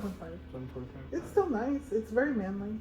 Yeah, I think this is probably an 8 on the dry down. I feel like the opening is going to be a little bit better for me this time around because I kind of picked it up and gave it a little whiff in between before we decided to start doing this, and I was like, this shit right here, I don't know, it's nice to me. And this one also, I was like positive that there was frangipani in it, but I think I'm wrong. But notes are very interesting. Orchid 17 accord. No idea what that means. Osmanthus absolute. Spikenard. Bourbon vanilla. Dark labdanum. Oak moss. Earthy accord. Vetiver. Citron. White champa flower. Cubeb. Cubeb? or cubeb. It looks like cubeb. Synthetic deer musk. Ambergris tincture. Musks and mastic. What in the utter fuck is mastic? An aromatic gum or resin that exudes from the bark of a Mediterranean tree. Okay, it's a bushy evergreen. Yeah, I think this opening is fucking beautiful. It actually does remind me a lot of. Oh wow! It reminds me a lot of Bortnikov's or Bortnikov. Oh my god! Now I'm forgetting if it's Bortnikov or Bortnikov. Bortnikov is a ballet dancer. He's a famous ballet dancer from the 80s. Oh. Bortnikov. No, that's Bortnikov. I'm saying it's either Bortnikov or Bortnikov or Bortkinov. I think it's Bortnikov. I think it's Bortnikov. Bortkinov. It's Bortkinov. It has to be Bortkinov. I'll look later. We'll just call him Bort. Yeah, it smells like a Bort, and it smells like musk. Gorgeous. Musk cologne. Actually, it has a very strong resemblance to musk cologne in the opening. This is a gorgeous opening. It's extremely masculine. I love it. Like I would see some biker guy wearing that. It's pretty fucking dope. It's really nice. I think it's a 9 now. It went up from an 8 to a 9, and the dry down goes down to a 9 because it loses some of its. I feel like it loses some of its masculinity and its uniqueness in that it has in the opening, and it just doesn't. The dry down doesn't quite capture me. But what would you rate the opening? I would rate the opening a 9.5. That is a gorgeous male scent. Yeah. And it's a totally You dig it? Does it make you wet? I don't want to say to be unladylike, but that's like you're gonna get your dick sucked. So. Jesus. All right. Well, you guys know what I'm wearing tonight. Okay. So now we have Salamanca. Salamanca. And this is in my best Mike impression from Better Call Saul. You don't fuck with the Salamancas. I don't know if he actually says Salamanca, but I think it's a Salamanca. Yeah, Manca. He extends the A out. Go ahead and give this a little whiff of Rooney.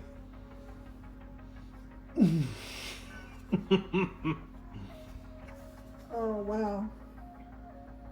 God, she has a lot of these beautiful, ugly scents. This is very stinky wood, like oud to me. No shit. with a touch of plastic. Let's see. I'm gonna reserve my judgment just because I'm smelling so many of the same type, and I'm gonna say I give it a 6 on the dry down. Maybe a 6.5. Let's see. I think your 6 is perfectly balanced. Oh no. What? That turned into piss. Which one? The African? Yeah. Oh, I smelled it on turned into paper. animal piss. I told you. That is a weird one. That it smells so good. No, I don't even need to smell it. I smelled that shit on paper. But this remains delicious. This became like almost like something else. Like it didn't stay stinky like that. This being cryptical? Yeah. Cryptical environment. Okay, but African apparently didn't do well on skin, so. It literally turned into like something close to Something else. ferret piss. Yeah, it really does have like a cat feline piss. Something. I'm surprised it didn't have civet in it. Maybe it did. This is the same as the opening as it is. It's pretty linear. It is pretty linear, but I think the opening is. It's a 7.5 opening. Slightly better for me. Yeah, I'm at a 4.5. 5.5 on the opening and a 4.5 on the dry down. I just Salamanca is not my cup of tea. The opening for me is 7.5. I mean, it's really nice to me. I don't know why. I like these danky, Well, ugly, this might smells. explain it. Yeah, this might explain because I definitely get this. Hey, absolute. There is a fucking very strong hay note in here, and it's mixing in with some other shit. So Hey Absolute Tonka Meaty, which is an attar made in India by distilling the scent of clay. Vetiver Immortal Absolute, African Helichrysum oil, which I don't know what the fuck that is. Labdanum Absolute, Opopanax. I just like saying it. Opopanax. A leather accord created, and then this is its own separate note here. A leather accord created specifically for use in this fragrance. Okay, maybe it's that leather accord. And Yellow Mimosa Absolute. So, yeah, I don't know. I'm not too crazy about it. And just so you guys know, Salamanca is a Spanish university town halfway between Madrid and the Portuguese border. An island of culture in the middle of Charo, cowboy country, the part of Spain where bulls are raised for the ring and acorn-fed pigs are raised for the famous air-cured ham. To capture the midsummer atmosphere of dusty, sweet fields of dry grass and weeds, old stone buildings, and the leather goods sold in the shops on the Ruya Mayor, Salamanca is for all lovers of leather, hay, hot sun beating on dry grass, and water evaporating from wet stones by the trickling river. Most of all, it's for those who love old stone cities, hot sun, and wide, open spaces basking under a crystalline blue sky. The picture that is painted is much nicer than the scent that is produced.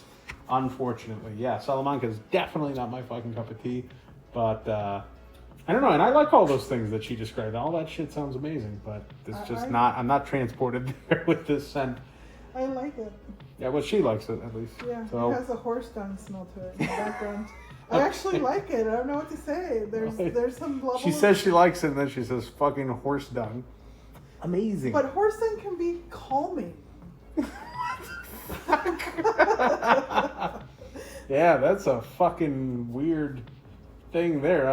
I think I just learned something new about you. It's just the 10 years association. 10 years in. The horse dung is kind of cool. It's just I guess it's just the whole, maybe it's just the whiskey talking, and I mean, we had like 2 fingers of whiskey. So it's like, I don't know, there's like a rancher, big open field, hay, animal smell. Leather, definitely. A fresh leather smell, I like that. Interesting. Yeah, I don't like that. But let me introduce you to Olympic Rainforest. Now, this one got way better to me than it opened. I do really like this dry down quite a bit.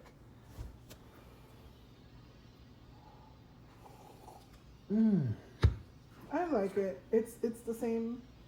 It's in a similar blend of like funky clean. I don't know how she manages to produce this. Her DNA is of definitely smell. present in a lot of this. Yeah. I think Blackbird is probably one of the biggest departures from that DNA.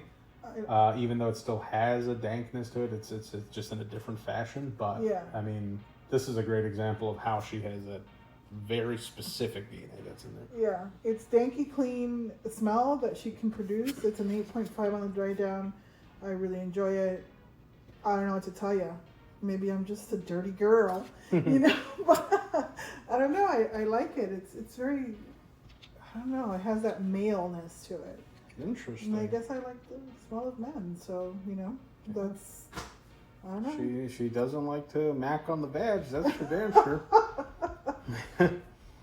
Okay, now smell the opening, because I think the opening more describes what you're talking about. Oh God, this is gorgeous. There you go. This is fucking gorgeous, man. Oh.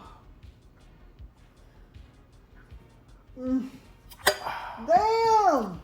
You like it? This is 9.5 for me. Holy fuck. All right. This is sexy. This is male. Yeah, this is like woodsman. This is like mountain guy. Chopping wood. No shit. Well. Okay, let's do a little research on this one. So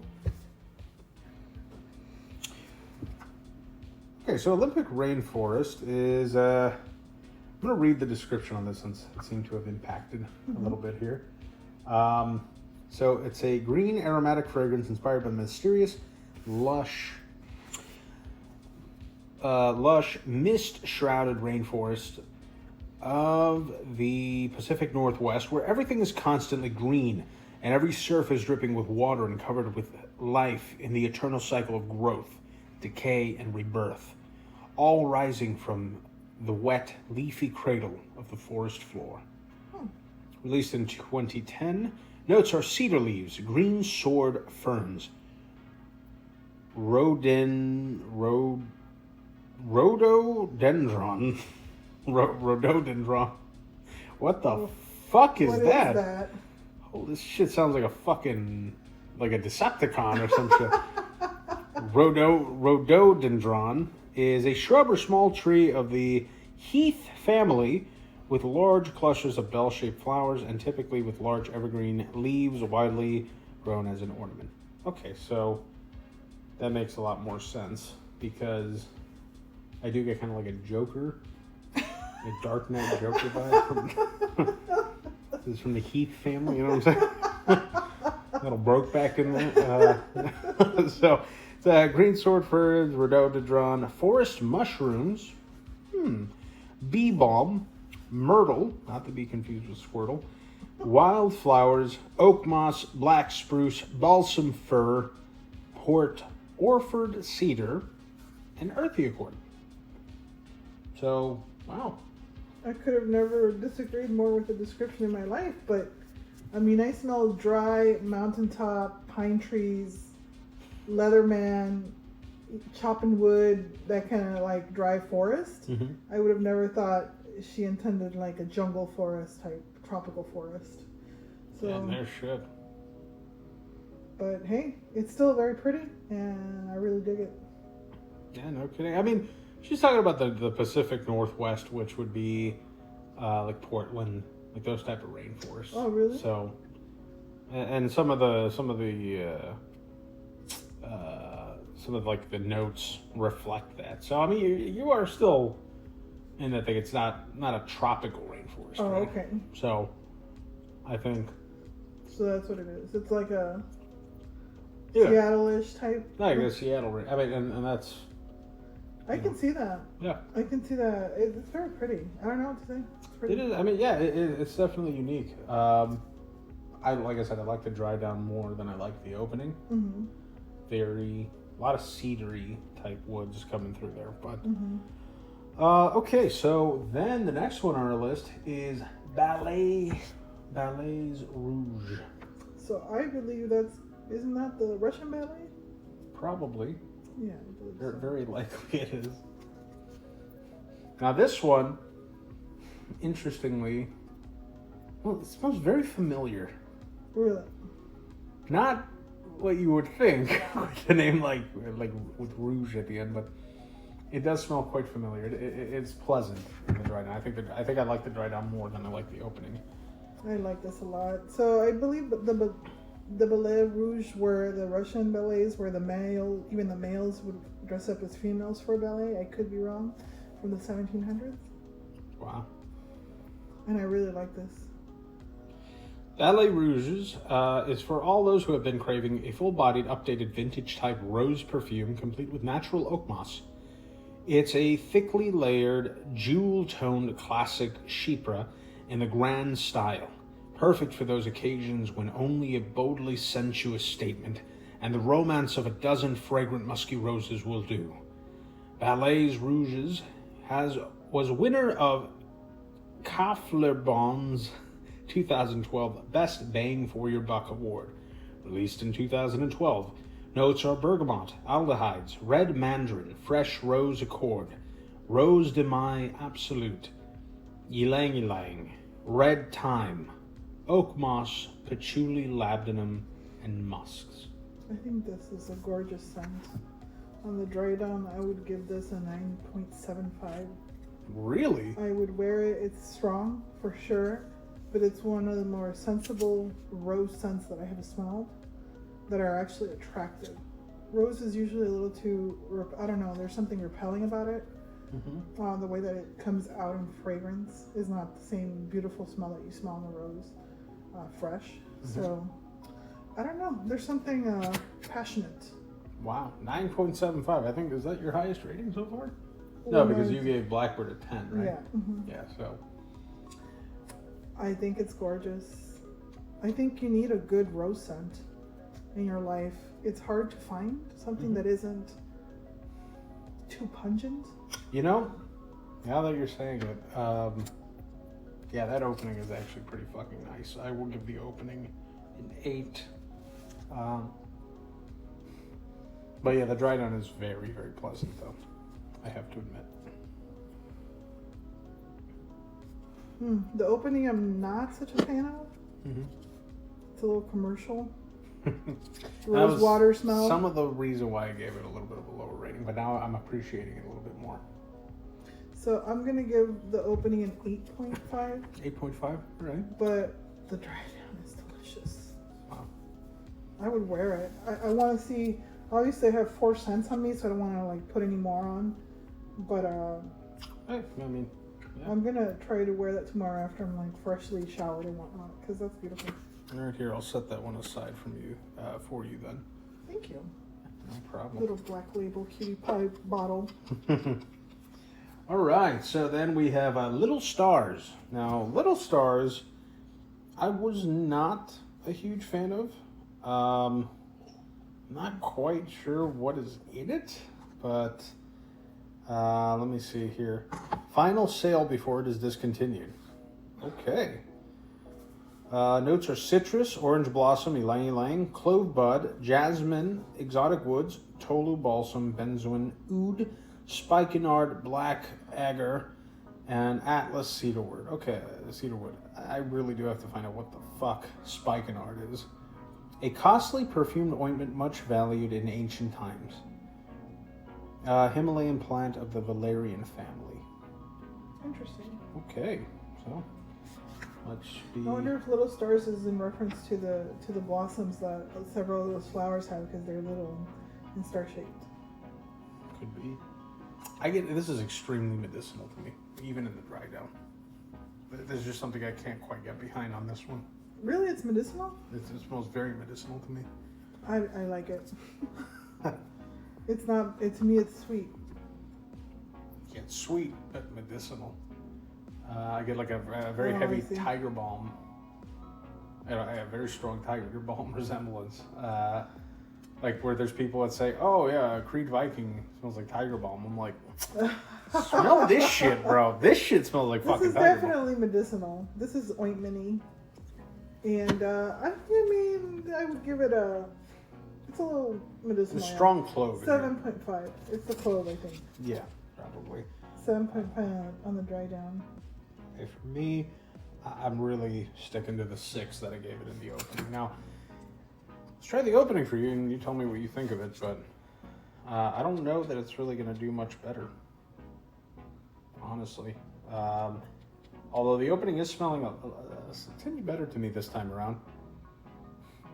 But you tell me. I love the opening. Yeah, all right. So you like Tiger Balm, is what you're trying to tell me. It's sweet to me. All right. It has a tinge of that sweetness. The clove is sweet, and I'm going to give it an 8.5 on the opening. 8.5. All right. I think I'm going to stick to the 6. I think it just... there is something pleasant about it. It's not repulsive. And it is above average. It's just... If you want to wear a strange scent that's sort of mystical, I would wear that. Yeah, I could see that.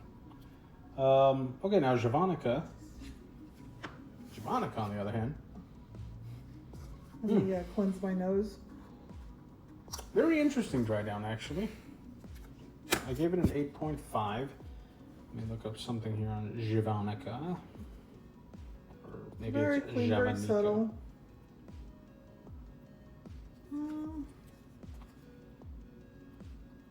Maybe a bit too subtle. Yeah, it is quite faint in the dry down, but it has a short and sweet little description here. A sweet, spicy floral scent inspired by a moth orchid. Phalaenopsis javanica, whose tiny red striped flowers hide underneath the huge, shiny umbrella-like leaves and produce a uniquely seductive fragrance.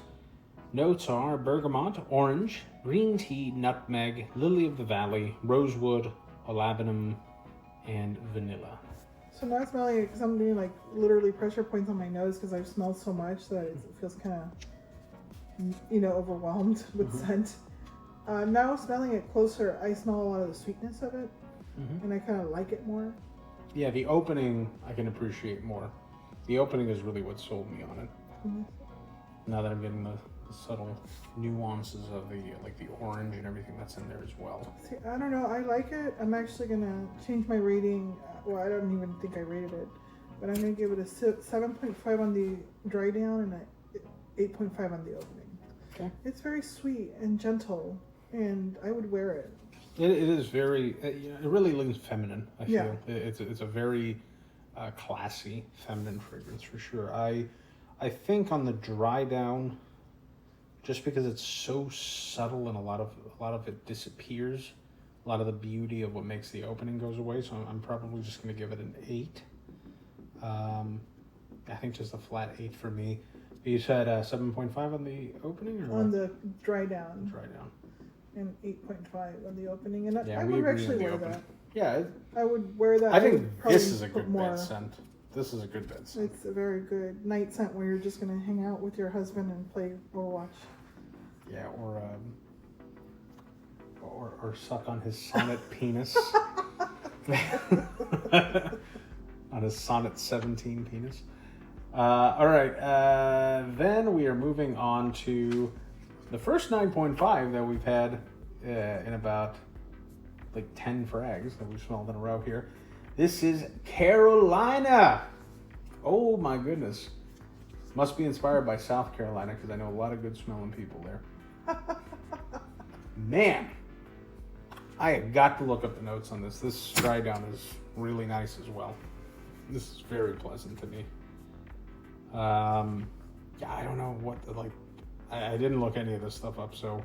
See, this smells medicinal to me. It's still nice. No kidding? Medicinal and woodsy. I like this. I'm gonna give the dry down an 8.5. You know what? I'm actually retarded. So, I think this is Carolina. Carolina. Is it That's Carolina? what you said. I thought it was in Carolina. Does it matter? I don't know. Carolina. I think it kind of matters, yeah. Carolina is the same as Carolina. It's just a different accent. Yeah, I guess you're right. Okay, so this is a sweet floral gourmand foyer type scent, reminiscent of the American South. So I guess it is Carolina. Takes you from a day spent among sun-warmed pine woods, grassy fields, and roadsides sprinkled with wildflowers through lunch in a dinner. The fuck? That serves sweet iced tea and fresh-baked banana bread into a warm, humid night sweetened with the scent of night fragrant flowers and the persistent undercurrent of tonka-rich tobacco curing in the wooden barns and historic red brick factories. That she captured that shit. Okay, well, longleaf pine, hay absolute, magnolia, kudzu flower, tea, honeysuckle, star jasmine, vanilla, tonka, and tobacco leaf. I don't know. Yeah. I like it. I'm gonna give it an 8.5. Let's see the opening on it. For me, I'm gonna stick to my 9.5. I still think the dry down is beautiful. It is a little weak at this point. I think it's been like 8 hours, or no, not even like 6. No, it has been. It has been like 5-6 hours. You said 8.5? Yeah. Okay, so 8.5 for her on the dry down. I'm excited to see what she says about this opening because I really thought the opening was like, whoa, what a breath of fresh air. Oh man, and it reminds me so much of some of the better. Actually, reminds me a lot of. Oh my god, so funny that I just made the connection. This reminds me a lot of. Oh my goodness, here, you smell this. Well, I remember what I was trying to say here. Holy shit, yeah, now I can't believe I wasn't making this connection before. Vetiver Nocturne by Bortnikov, or Bortkinov. I have to go look at the fucking bottle now because I'm going to drive myself fucking insane. This is a little too piney green for me. It's like, it actually becomes more feminine and it opens more masculine. Isn't that funny? Bortnikov, it is Bortnikov. So Vetiver Nocturne by Bortnikov, which I think is one of the few like easy 10 out of 10s for me. They actually remarkably similar. I think if you're looking for Vetiver Nocturne, holy fucking shit, that's amazing. If you're looking for Vetiver Nocturne, you got to get a fucking bottle of Carolina. Holy shit! I cannot believe I didn't make the comparison. Here, now I need to have you smell Vetiver Nocturne and tell me if you agree. Holy fucking shit, I'm so excited about this. Okay, so I just sprayed some Vetiver Nocturne by Bortnikov. Bortnikov. Not Bortkinov. Bortnikov. And yeah, Vetiver Nocturne is still a fucking 10. It's an 11 out of 10. But Carolina is similar. But side by side, very noticeable difference. But damn if it isn't in the same vein or ballpark of it. Although the more that I smell it, the Carolina, it doesn't quite have the majesty I think that the opening has. I don't know, but it is still very good. I think obviously when you put an 11 out of 10 on the same piece of paper and you put it across from what you rate a 9.5, it's like, well, it's fucking good, but it's just not that 11 out of 10. But objectively speaking, it is still really fucking good. Okay, so I think it's definitely in the vein. It's a different smell. The Bortnikov is way more powdery, but it has some of the subtle notes on there. Yeah. I don't like the opening so much. It's way too piney for me. Mm-hmm. Almost like a little pea, a little strong. A little strong, like tree sap smell for me. Mm-hmm. The dry down is more like sweeter. So what would you rate the opening on this? The opening for me is like a 6.5. 6.5. Holy fucking shit. Yeah. That's a very, very different. Oh, well, no, I mean, you gave it 8.5 to the dry down. Yeah, the dry down is, I would wear it for the dry down. I would have to get through the opening of it. I still think Carolina is a pretty dope one. I'm going to stick to the 9.5. I really do like that one. And I think it has to do with the similarities that it has, where I was like, shit, I know I've smelled something like this.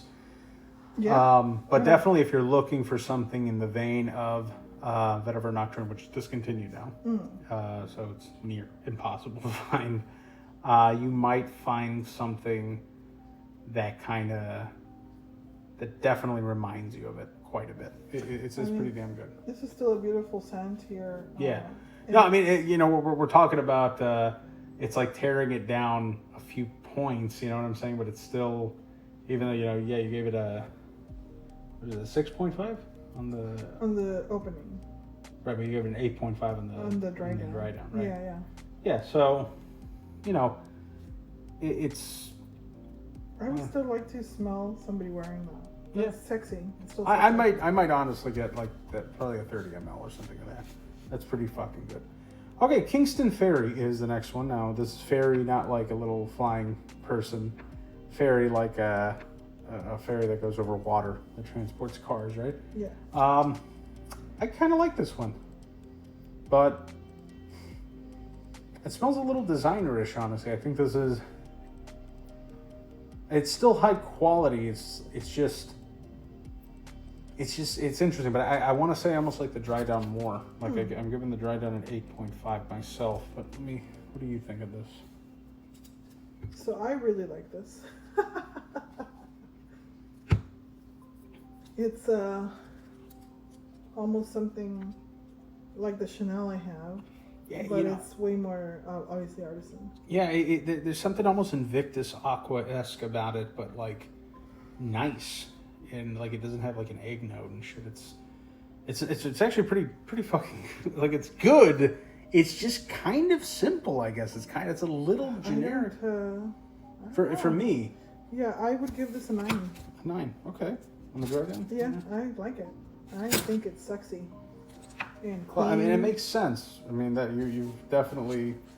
I mean, she loves Invictus Aqua. She loves some of the Versace frags. I mean, I like this smells female to me. So female, really? Yeah, this smells very female to me. Wow. I would wear it.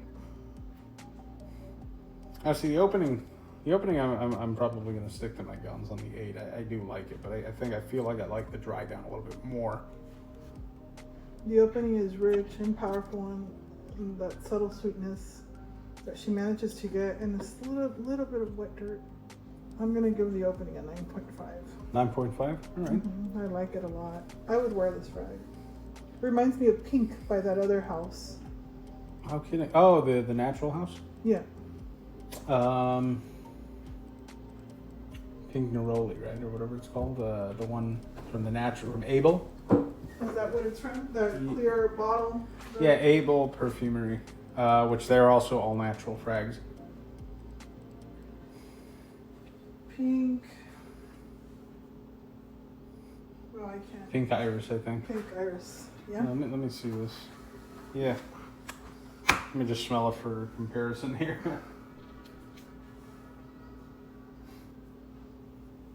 Okay, I smell that completely different, but Pink Iris is fucking dope. If you guys haven't smelled Pink Iris from Abel Parfums, I mean, this is really good shit right here, and surprisingly long-lasting for a natural. And Cloud has used, I want to say like a good 10 ml. And I will keep using it on a daily regular. This is her daily driver. She really loved this one. Shout out to Gwen Henry Gilbert, who I got this from her. But yeah, there's like a subtle similarity, but it's not terribly similar in my opinion. But all I smell is this is a watered down version of this, and this has a stronger tree scent. Okay, so as it dries down, it becomes a little more dank. Yeah. I don't know. I like it. Okay, well, we can agree on one thing. It's aquatic, right? There's an aquatic nature to it. No. You don't get aquatic from it? I Okay, get pine tree. We sniff a little more of this coffee, eh? So, okay, so on the notes for Kingston Fairy, it's an aromatic, aquatic, woody fragrance inspired by the scents from land, beach, and water at a Pacific Northwest ferry dock. It's a scent of a sunny morning when the fog is still hanging over the water, the tide's going out, and there's the promise of a great adventure by water. Notes are salt, air, rhododendron, lavender, tarragon, chamomile, heather, cedar leaves, the sea-weathered wood pilings, diesel fuel, a botanical accord, seaweed, sun-dried driftwood, charred firewood. That's quite an interesting combination there. Yeah, I actually can see. What I smell is sand.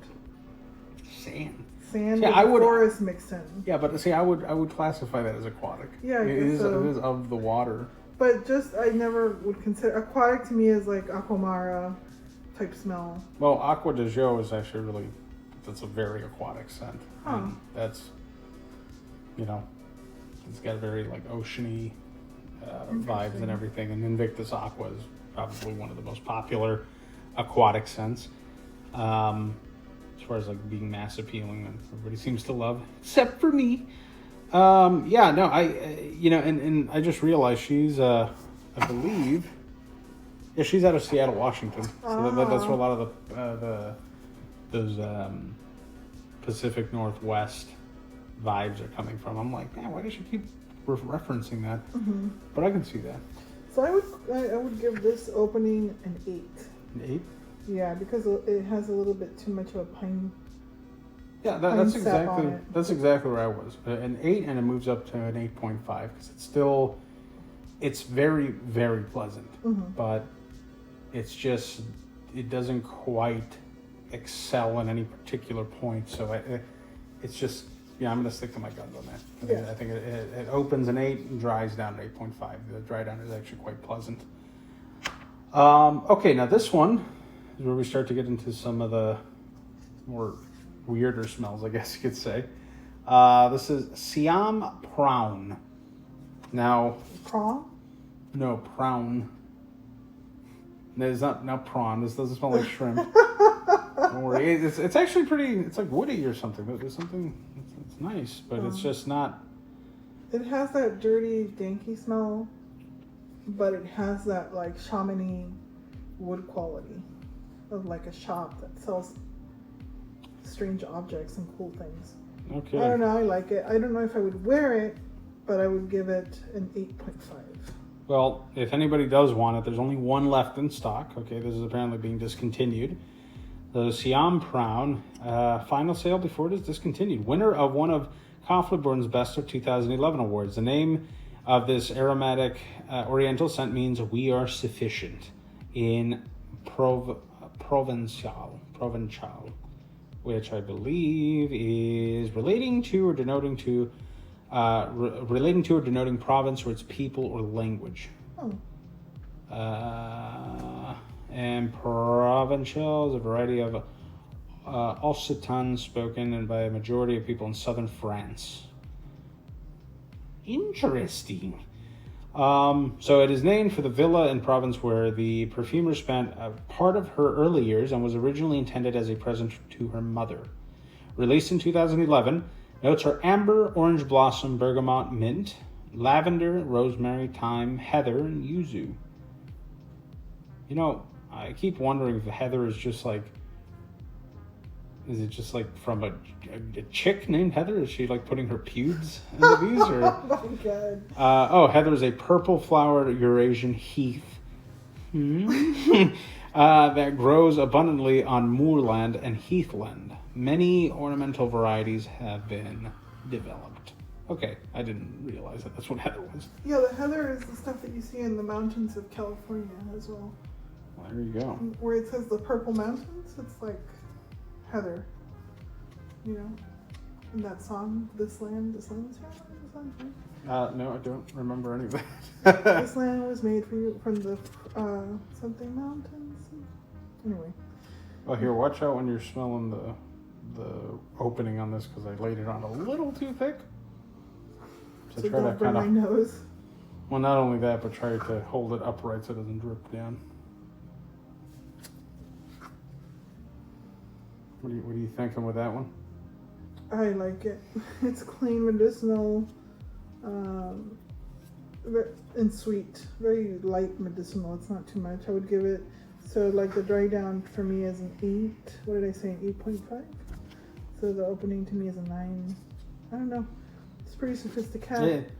The opening is quite nice, actually, but I'm still sticking to my guns. I think an 8, but the dry down, I want to say, is an 8.5 for myself.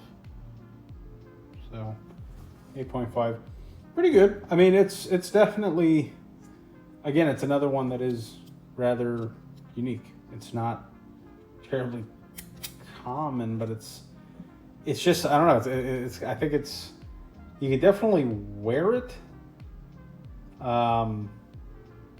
It's just, it does have that medicinal quality to it. Yeah, So it's I can kinda, tell you what, right now our place smells like going into a shaman shop when they have like weird carved statues and cool stuff that you can take home yeah. to decorate your house with. It smells like a more artistic Pure One right now. Oh, shit. Uh, All right, now let's move on to Electra. Electra, just like the movie that kind of fucking sucked balls. Now, okay, now the opening I wasn't crazy, but I gave it a 7.5. I was dry down though. Uh-oh. She's getting naked, but you guys can't see anything, so it's cool. So the dry down, I definitely want to say it goes up. Probably to like an 8.5 for me, Electra. That is very interesting. I'm going to read you guys the notes here in a second. I'm going to have Cloud take a whiffy whiff of this. it's almost like her signature unique smell now. A more feminine note of like medicinal and sweet. I like it. I know what I like about this. It's a green, dreamy, oriental gourmand fragrance inspired by the idea of wild outdoor spirit taking a nap under a shady... I totally was going to read taking a shit. Taking a nap under a shady, fruit-laden bush on a hot summer day. Notes are blackcurrant, ripe fruit, green fig leaves, and amber. I love blackcurrant. I love fig leaf. And that is what I'm kind of getting there, even though the dry down smells better than what I thought of the opening here, but smelling it again, I do want to say that this kind of feels, and this is going to be interesting. Yeah, I don't know that you would know because you haven't smelled this one. Amber Absolute crossed with, man, I don't really, the rest of it is unique, but there's like the amber smells like something out of Amber Absolute from Tom Ford, like the original formulation. This is actually really nice. I like it. Yeah, I think I'm gonna up my opening to 8.5. So it's sweet and medicinal and barky, but I don't know if she really manages to get that like subtle flowery sweetness from Smell it there. on skin though. It almost smells like ripe citrus. To me, it smells like grabbing fresh leaves and smelling like Like the green really leaves. ripe green leaves. Yeah. I think this definitely does better on skin. Oh wow, that smells really nice on skin. Actually, I don't think the paper's doing it any justice. Honestly, I gave it a 7.5 for the dry down. Did I? No. Oh yeah, yeah. You said 7.5. What do you think on the opening? On the opening, I'm gonna give it a 9. Yeah, especially on skin. This is a fucking 9, man. This is a big fucking difference for me because I was originally at 7. I can't even believe I rated this as 7.5. I guess My you really God. should try everything on your skin to really You should. see what it comes out, you know? Yeah, no, this smells way better than my initial thoughts on it. That is quite fucking pleasant. Might be... Shit, I still can't believe I gave it a fucking 7.5. That's really good. My God. All right. All right, what do we have? We have, oh, you're in for a fucking treat here. This is where shit's gonna get real fucking good, okay? I was saying shit was getting real good at the beginning of the second row. We're approaching the final row, which I think the lowest number on here is an 8. And right now on the end of the second... Oops! The end of the second row. That was a burp for anybody. I didn't catch it. I didn't just shit my pants. At the end of the second row, we have Seattle Chocolate. Seattle Chocolate. Oh, man. See, now this is, just so you know, so Cloud is a big fan of chocolate greedy. For her, that's like ultimate chocolate. She ain't smells shit yet. Wait until she smells this. My fucking God. This is a dry down because... Yeah, this is a dry down. I just... Stink of chocolate. You get stinky chocolate from it? Yeah. Really? I get like mocha chocolate. I get like stinky... Been wearing chocolate on your skin chocolate. What the fuck? That's so wild. I like it. It's like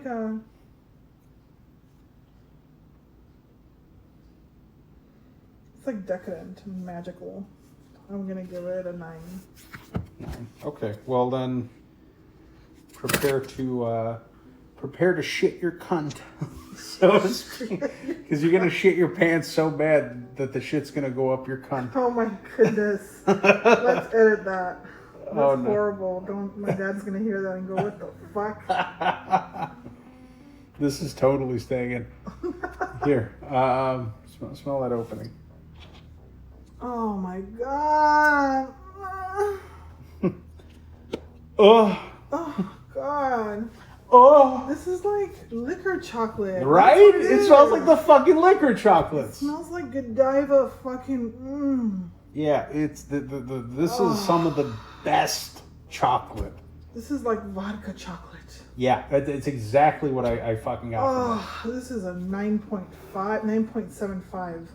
That's Oh yeah, decadent. I don't know. I don't even know how I managed to give it a 9. This is easily a 9.75 for me. That's as like well. smear it over if you want to. Like put it all over your Let me. She's talking very low, but she's saying a smeared all over your cunt to get your cunt licked, which will be stuffed with shit. So I don't know why you would want to do that because you shit your pants because this shit smells so good, right? That's kind of weird, That's but nice. yeah, this is really. Honey, that's nice. This is really fucking good. That's decadent. That is. How did is she beautiful. capture that? There's just chocolate in here. That's It's just like a drunk horny. I don't know what yeah. to say. The Seattle chocolate. Yeah, so we both gave it a 9 on the dry down and a 9.7 fucking 5. It's just it's missing. I just feel like it's lacking some tiny little thing in there that doesn't quite make it a 10 for me. But it's like near perfect. It's really fucking fantastic. Like if it had a denser, richer chocolate, then it would be a 10. Yeah, because it's a very bitter. It's like a dark chocolate. Yeah, it's like rum, a darkish right? chocolate, and the vodka is more prevalent, I think. Yes, I agree. But it's so beautiful. My God, how did she capture that? I don't know. But that was really good. Yeah, so you can see you have a lot more to look forward to on this row here. Okay, so cleanse my nose here. Okay, now this is where I feel like this is some more unique shit. Some smell. Oh, you know what? I'm fucking retarded. You put the fresh one on. Yeah, I did. We're gonna have to come back to this one now. We're gonna have to come back to this one just like Tropic of Africa. Just put it here like this. I mean, just smell it on the paper here. We'll come back to it. There's still quite a few.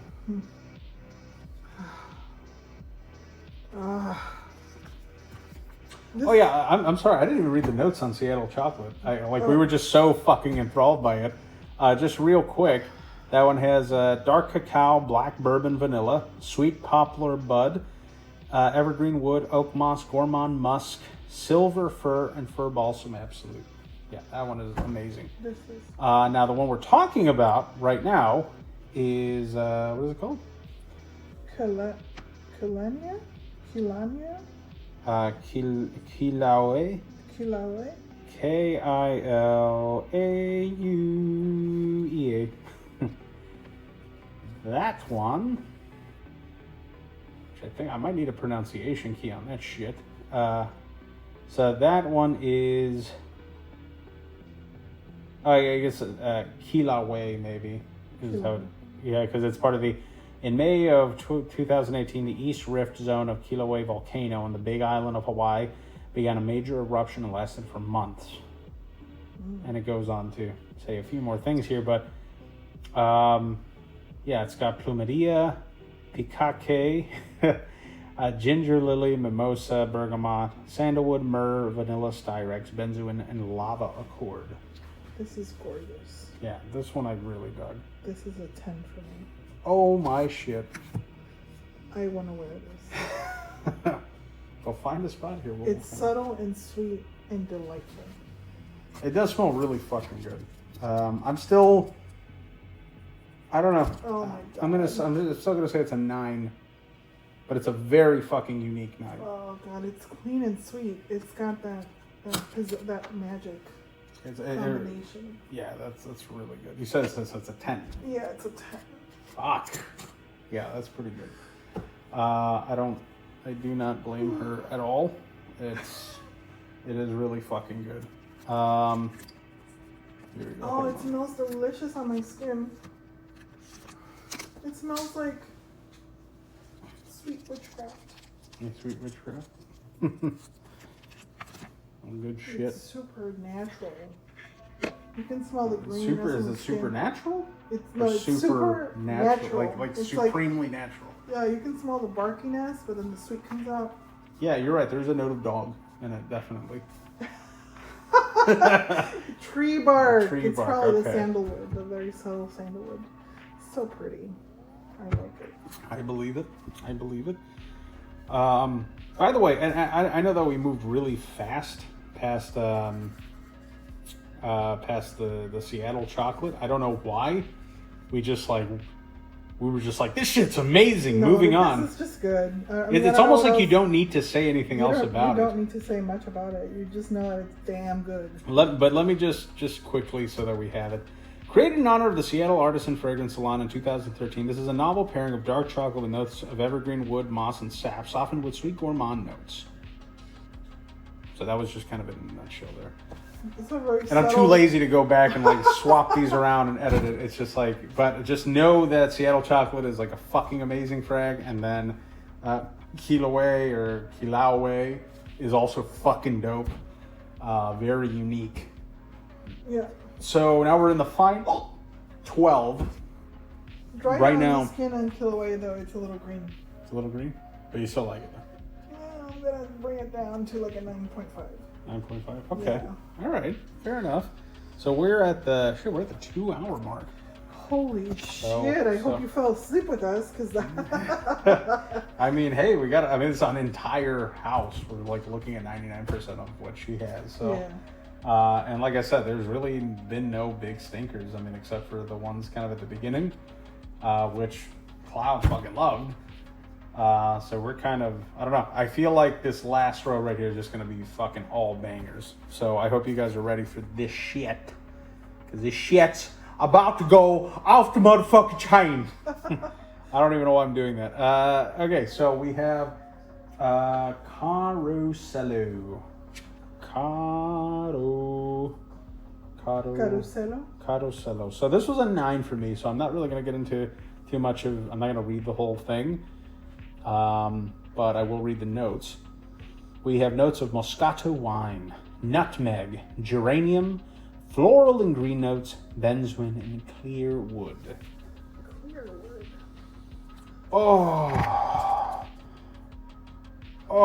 9.5 on the dry down for me. Holy shit, that is good. I really like that. What do you think? There's a dirtiness to it. You gotta clear your nose, lady. No. There is. Dirty. It's not like. Is it her signature, you mean? No. It's like a dirtyish citrus. I'm gonna give this an 8.5. 8.5 on the dry down. I don't know. I think it smells very queen, actually, on the contrary. Mm. It's interesting that you would say that. My score on the opening was a 9. I really feel... I'm going to back that one up. I really do think it's a 9, but I think it gets better as it dries down. Oh, man. That just smells awesome to me.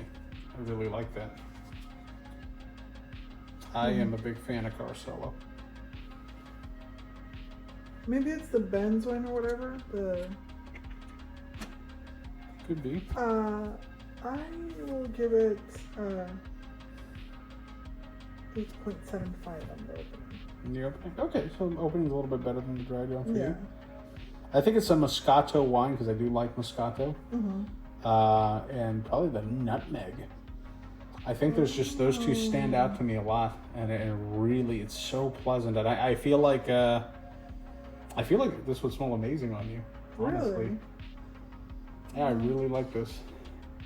It's like a dirty vertebra smell. You set this one aside. I would actually like to smell this on you at some point. So, because this is, I don't know. I really like Carcella. It's very, very pleasant. Leans more feminine in my opinion. A guy can still wear it, but it does lean a little feminine.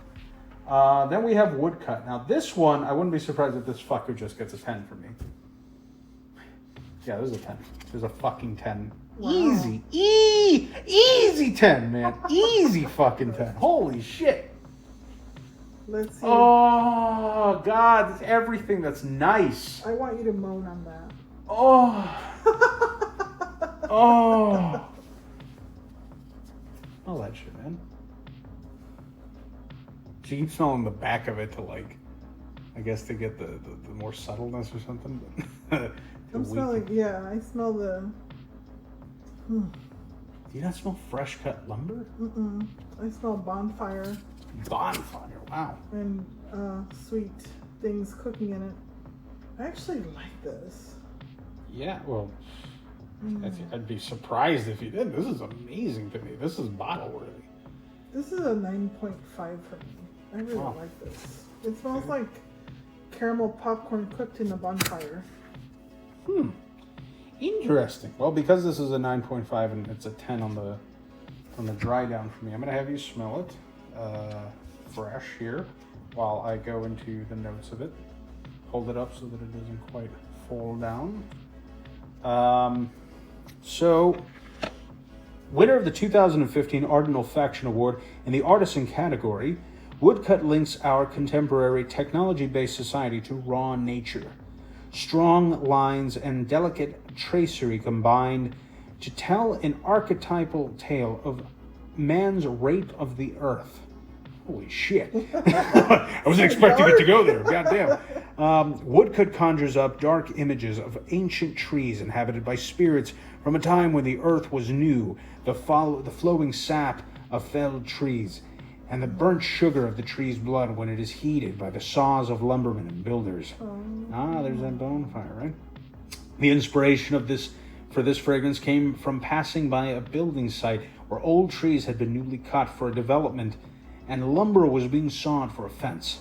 The scent of cut wood was intoxicatingly beautiful and primitive, like a fleeting glimpse of the invisible essence of life spilled carelessly on the ground and burned as an offering to human greed.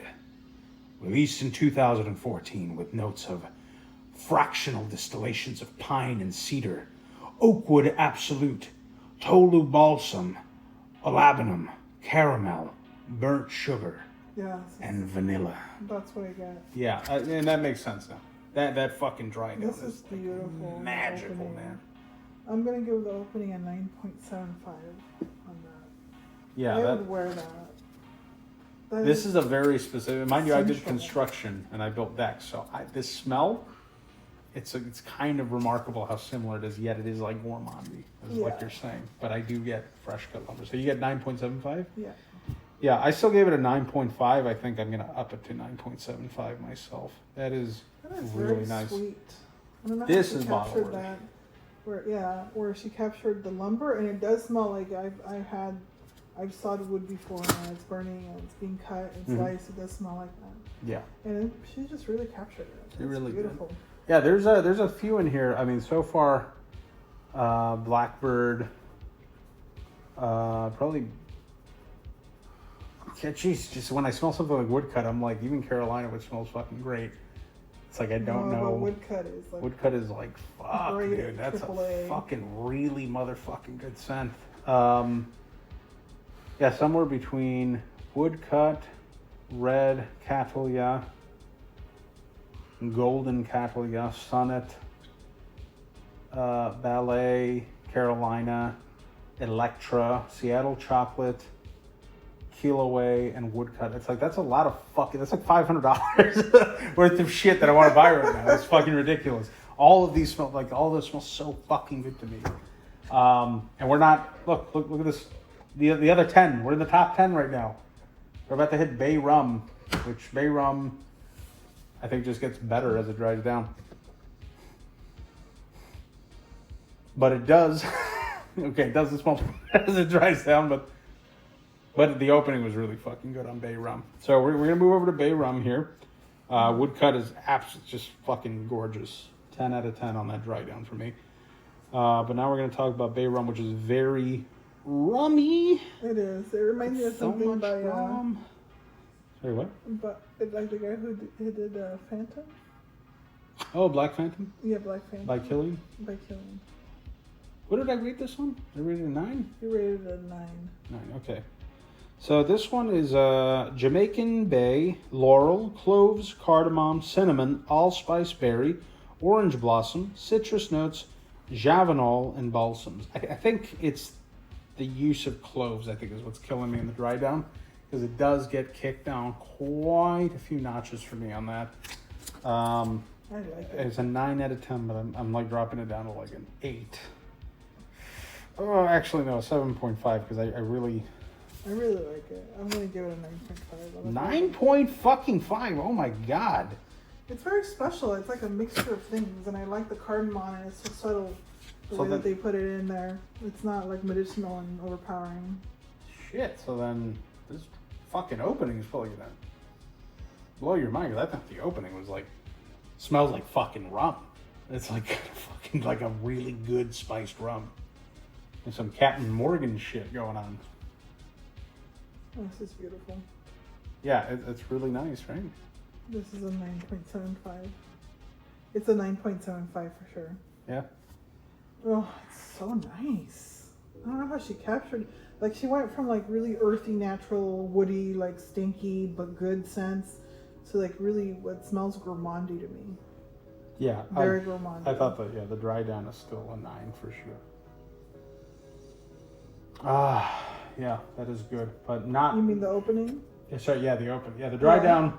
The dry down is too clovey, too cinnamony for my taste, but that opening is fucking flames. Definitely a 9 out of 10. Yeah, I like it. It's very unique too. It's not common to find something like that. Yeah, That's no, like, there's nothing that I could easily say in my recollection where I'm like, oh yeah, that smells exactly like rum, like a really good fucking spiced rum. Yeah, that captures it very well. This changes a little bit, but I actually kind of like it. This is a Olympic Amber. So this was, out of this line here, the only 8 out of 10. For me, it honestly stays there, but it, if you ever wanted, Amber Absolute, or wanted something that smelled like it from Tom Ford, this is that one. This is remarkably similar to Amber Absolute, in my opinion. This is Olympic Amber. Let me see here. Labdanum, vanilla, benzoin, incense, resin, cypress, patchouli, and woods. I think this is pretty dope. It's just, I'm not a huge fan of Amber Absolute, but there was a clone by Parfums Vintage called Sandal Amber, and I feel like this did a better job at cloning Amber Absolute than the one that was intending to be a clone of Amber Absolute. I like this. I mean, it is medicinal with the amber scent and everything. There's some medicinal quality to it. I don't know if the sweet component, but I'll give that a 9. 9? Okay, yeah, fair enough. I mean, Amber Absolute, I think, is pretty. It's very interesting, and I think it's an acquired taste, but I think the opening and the dry down definitely remind me of it. Although it's a pioneer Amber Absolute for sure. It's got like an added component, but there's a lot of parallels to it. This is an even more complex opening than the dry down. Yeah. I'm gonna give this a 9.25. Wow. Yeah. No shit. I like it. I don't know how she manages to get the sweetness in her scents, where it's such a delicate, subtle sweetness, but yet it somehow becomes the primary note, even though she's putting all this complexity behind it. Like, you know, what smells to me like dirt and wood and leaves and rain and all this stuff, you know, wet earth. And so, yeah, anyway. no, she really is kind of magical in the way that she runs. Yeah. That she runs her stuff here. All right, so now we're on to Cafe V. So this one is, I don't know, you guys wouldn't know this, but Cloud is an avid coffee drinker. She loves her coffee. And so I'm thinking, hopefully, she's getting reminded of some coffee in this. I think this is a wonderful coffee here. Kind of in the same vein as Follow by Kerosene. Although I feel like this is a little more wearable in the coffee sphere here. So let me know what you think of that dry down. Okay, so this to me does not smell like coffee. Okay, fair enough. It smells like a clean, delicious oud. Really? And it's very essential, very almost plasticky, which I like. When you say plastic in this one, you mean something kind of like balmy or waxy in a way, or no? It's like actual plastic. Like the way I smell it, it's maybe it is like a way. It's like a very strong. I don't know. It's like this is what it smells like to me when you open up a fresh package of like Hello Kitty stuff, and not the wrapping, but the cute stuff that it's like clear plastic little bags and stuff like that. There's a particular new plastic smell, and it's probably like the same as the Barbie smell, and I'm sure girls all over the world know what I'm talking about. This is very, very pretty. I mean, it's sensual. It's not pretty. It's like masculine, but I would wear it. What do you think on the dry down then? I think it accomplishes things that designer scents want to accomplish with their oud, like oudy smells. It smells a little tobacco-y to me, like raw tobacco. I would give it a 9.75. Wow. Wow. Oh my God. Wow. All right. So that is. All right. So the notes are espresso roast, coffee, dark cacao, vanilla, cream, spicy chai, cardamom, leather, and well-worn wood. Interesting. Well, it's lovely. I really do like this one. I like I said, I gave it a 9. I thought the opening was a 9 as well. I'm excited to see what you think of it. There's the opening. The opening is the same to me as the dry down. Yeah, it's just subtler and richer. I would still give it a 9.75. You have a little bit more of the subtle sweetness in there on the opening, but it's a 9.75.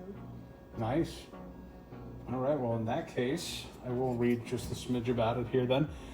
A spicy fragrance inspired by one of Seattle's many cozy neighborhood cafes with its dark decor, warm fireplace, leather chairs, and espresso bar. It's not quite gourmand and not quite a fragrance of place, but something in between, with the expected coffee, chai, biscotti, and pastries, against a background of old woods and traces of all the rain-drenched artists and actors who have over the years congregated in this little cafe in Seattle's Capitol Hill. Released in 2013. Casey Kasem here. Zoinks. I don't think I really sounded like Casey Kasem, but I felt like Casey Kasem. Okay, good. Well, that was great. Now I'm ready to blow your fucking pussy out your hole with this with this next one because Excuse me, sir. Calm down. I'm sorry, I had too much. Calm I had too down. much whiskey. Okay, this dry down is actually quite fucking different, but the opening on this I think is really magical. But I think I gotta dock it. Ugh. God, I hate to fucking say it. I'm docking it a whole point. But this is California Chocolate, which I think has a beautiful opening. You tell me what you think of this dry down. This dry down smells a little dirty to me. Yeah. I don't know where the chocolate is.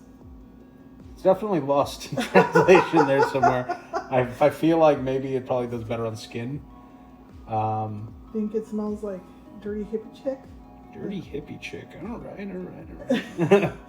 I'm gonna give it a 6.5 on the dry down. Ooh. I mean, I'm not saying it smells bad. I mean, some smells are good when they're together with like dirty body smells. It kind of smells like dirty orange to me. Okay, well, orange is definitely in the right place there. Because this fucking opening. Oh. Oh, is this the one? Oh, this is gorgeous. This is the one that smells like chocolate orange. Yeah, like exactly like the chocolate oranges you buy at the store that you have to whack and then they split open into little pieces. This is exactly that. Yeah, it's remarkably it's remarkable how similar it is to that. Like it's a fucking it's like it's a clone of chocolate oranges. Oh my god, it smells so good. I'm gonna give this a 10 Really? on the opening. It's so beautiful. Why does it become like dirty? Yeah, It you know. becomes like dirty orange. What is it? Orange. Oh my god, what is the type of ice cream that's just cream and fruit? Cream and fruit? It's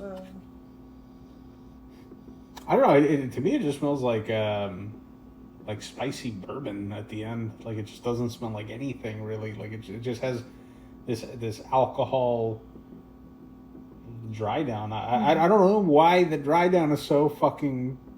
It's like different. To me, it smells like one of those orange popsicles.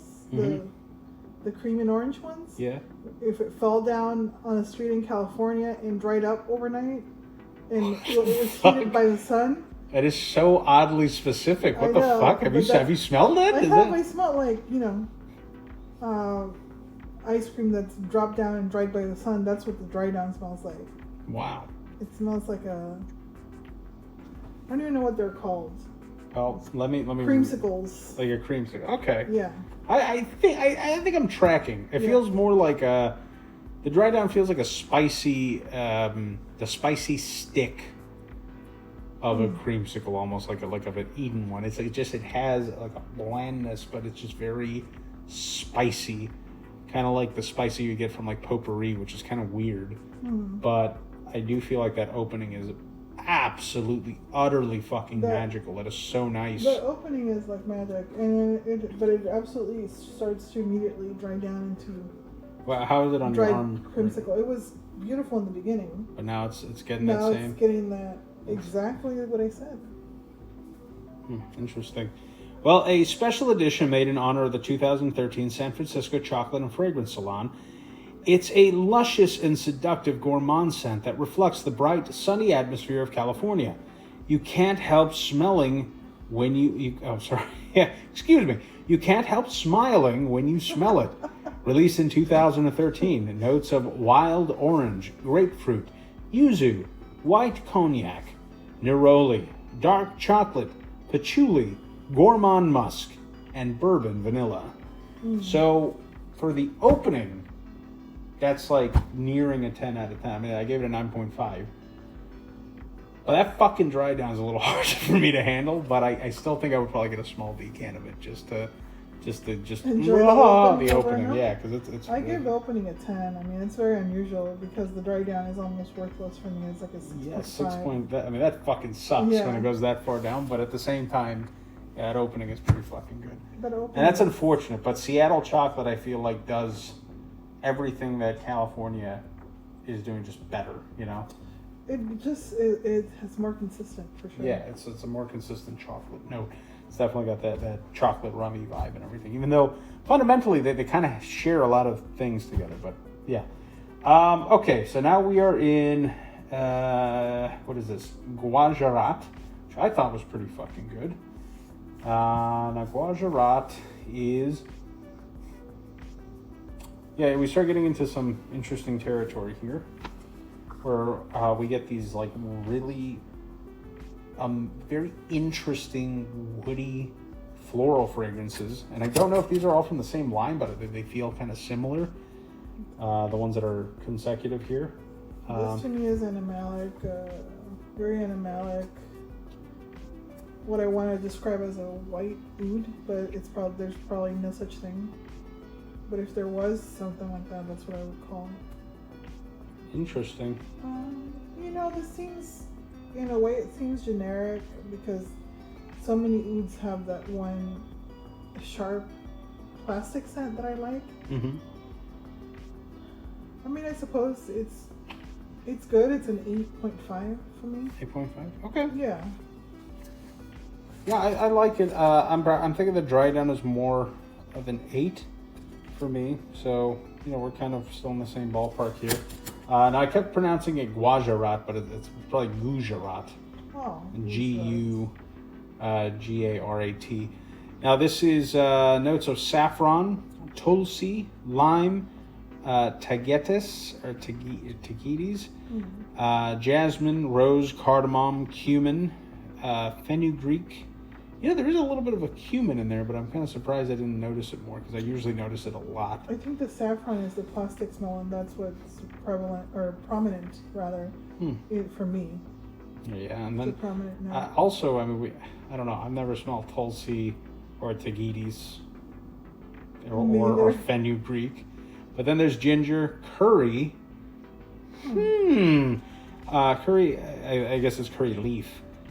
Turmeric, mango, spikenard, olabinum, vetiver, patchouli, choya loban. I don't know what the fuck that is. Black agar, which is very funny. They said if there was a white oud, that's basically black oud, and sandalwood. So I think if there was a white oud, it would basically be sandalwood. Yeah. Yeah, this is definitely, I don't know, I really like it. I think it's a very masculine woody scent. But now here, let me have you smell the not dry down, and you tell me what you think of it here. Because I do think, coffee beans. right? I do think the opening is quite nice. Like I said, I knocked it down a peg for the dry down, but the opening is. Yeah, the opening is very nice. It has more sweetness to it, so I'm actually going to give this opening a 9.5. 9.5? Yeah, it's a very pretty opening. Yeah, like I said, she has this consistency of very pretty, sweet openings. Yeah, no kidding. Now, we're moving on to we're right now, 1, 2, 3, 4. Yeah, we're in the top 5 here.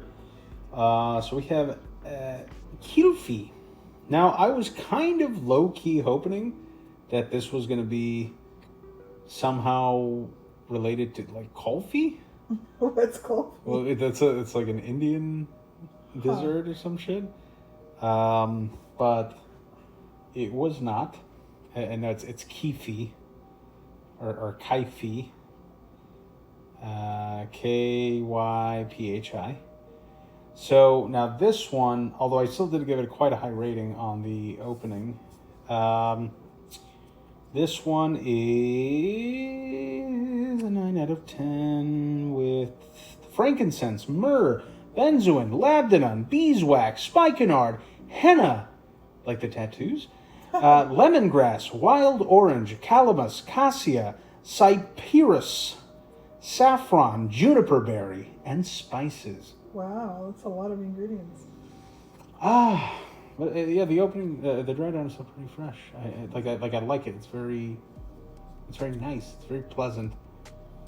I don't know. It's like a very subtle spice to it that I dig. To me, this scent is a little confused. Yeah. It doesn't know where it wants to go. It's like medicinal, greenish, sweetish. Not kidding. There's something that smells like water to me, which is weird, like river water. Interesting. I don't know. I do like this. It's got a. What is that? Almost a. I don't know if I can really describe it. I mean, the frankincense, the myrrh, and the benzoin almost all stand out to me. Probably more than it has in a lot of the other scents. And I feel like it's just a bomb of that in the dry down. I'm gonna give this one a 9 on the dry down. I really do like it. What do you think? I think I'm gonna give it a 7.5 just because I feel like there's like 3 discord. That's not even a word. There's like 3 discordant notes kind of hitting me at once. They're not. Is it that you can pick them out very clearly? Yeah, you can pick them out very clearly, and they're all like, it's like if you dab 3 different frags in there, and so maybe. So it just didn't blend quite as well. It didn't, yeah. So maybe the opening will make more sense. Mm-hmm. And. Oh, we shall certainly see if that is the case. Yeah, like I said, these last 5 here, I don't know. There's just something really pleasant about them. They're spicy in a very similar way, but yet so pleasant. I don't know what it is. Well, the myrrh really pops out on the opening. Yeah, and but it's a very pleasant, very sweet myrrh. Oh, it is. Yeah. It is. It's sweet myrrh. It's really nice. I like it. I mean, the opening is an 8.5 for me. All right. It's just I don't know. Like maybe it's just that I've smelled so many things already today. Yeah, it starts to. But this is a fascinating thing. As much as there's like echoes of each other, like you can still pick up a DNA across everything. Mm-hmm. They're all still managing to be their own thing. Yeah. Even though there's not one that I'm like, oh yeah, this is exactly like this other one, and this is like practically this one. And that's remarkable along such a fucking massive catalog. Yeah. Like, this is huge for one fucking person to make all this shit. That's really impressive. Yeah, I'd say that she has a very sophisticated understanding and a clear picture of what she wants to represent most of the time. So. Yes, she does. And yeah, when I smell something, we're moving on here to Hamsa. Ooh. Good shit, man. This lady knows what she's doing. This smells so. So this to me smells like foreign soap. Foreign soap. Like maybe Japanese or. It should. Indian. I don't know. It's very pretty. Very soapy. I'm gonna give this a 9. Okay. A 9. A 9. Mm-hmm. All right, I can totally see that. Wow, this one has a fucking massive, an absolutely massive fucking thing here. Description? Yeah, description. I'm gonna read this actually because this is kind of fascinating because Hamsa I do think is really fucking nice. And it's funny because I compared it to woodcut in the sense that it almost feels like a more realistic cut wood to my nose. But it's like you're cutting a different type of wood, whereas the other one is very clearly like a cedar, like a wet, moist cedar wood being cut. This is like a hand-sawn, very fine wood. Like you're cutting into mahogany, and there's like, I don't know, fire burning nearby, burning some type of incense in the air. It's wild. It's just it's a trip. I'm honestly, I think I'm giving the dry down a 9.5. I really fucking like that. I'm going to have you smell the opening here while I read through this. Can you tell me what you think of it here? But let me read through this as you waft it. Okay, so this is Hamsa, created as part of the Saflu Talisman multi-perfumer project. Hamsa is a scent of protection that reminds us of our own tangible and intangible powers. The Hamsa is a stylized hand-shaped symbol with obscure origins in the Middle East. It serves as a sign of protection in both Islam and Judaism, and often has an eye positioned in the center of the palm to deflect the evil eye. The Hamsa, with its 4 right and left fingers, can be conceived of as a depiction of 4 virtual qualities and the related actual qualities. The center finger symbolizes the origin and the realization of everything. The first overarching idea is symbolized as an invisible veil of olabinum smoke, and the 10th, the unification, the channel and channel for worldly manifestation, as a solid block of sandalwood. The 4 pairs of contrasting properties are symbolized by contrasting pairs of materials. The first is Palo Santo and cognac. I fucking love Palo Santo. An ethereal woody incense paired with ceremonial wine to symbolize the celebration of spiritual ideas. The second is majestic, paired with liquid amber, bitter incense, and honey sweetness to symbolize strength and justice tempered with love and kindness. The third is myrrh paired with citron, earthy incense, and an aromatic fruit of the earth to celebrate inspiration and the resulting human creations of beauty and utility. The fourth pair is oud and apricot, a resinous material produced by agarwood trees to protect them, paired with a fleshy, sweet fruit to stand for resistance to physical and emotional attack, and the fruits of physical and intellectual bonding. The end result is a combination of the hard and the soft, the bitter and the sweet, intangible and the intangible. The perfume is not intended so much as a magic potion, quote unquote, but rather as a reminder of the amazing powers that we have within us, powers that we can use to repel evil from ourselves. At the same time, we use them to help other individuals and the world.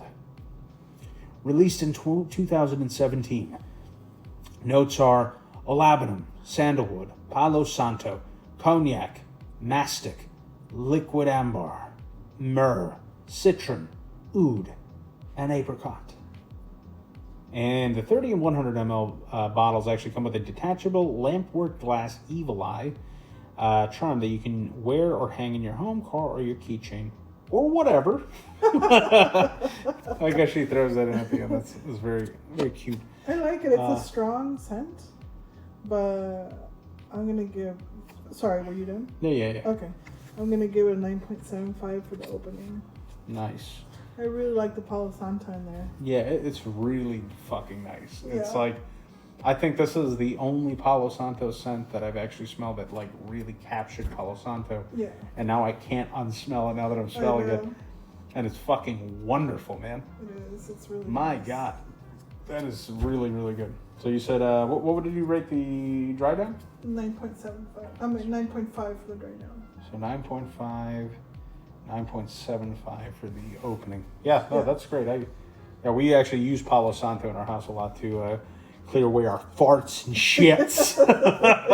so yeah, we're quite familiar with Palo Santo, which actually you can buy on Amazon fairly cheaply. But mind you, when it burns, it isn't quite as nice as with the way this smells. And really, Palo Santo, since it's a very oily wood, by comparison, when you compare the other woods that are out there, they're not very oily. This is there's a very thick oil in it, even though they seem dry. But if you put it over or near a heating element, then it's like it heats the wood and it starts to diffuse the oils that are inside of it, and it can make everything smell really nice. But when you burn it, it's definitely a little stronger for sure. The smoke is very, it's definitely more pleasant than just burning standard wood and shit, you know? Yeah, it's very pleasant. It's cleansing. Very, very aromatic and very Yeah. cleansing. Absolutely. Okay, so yeah, Hamsa is fucking amazing.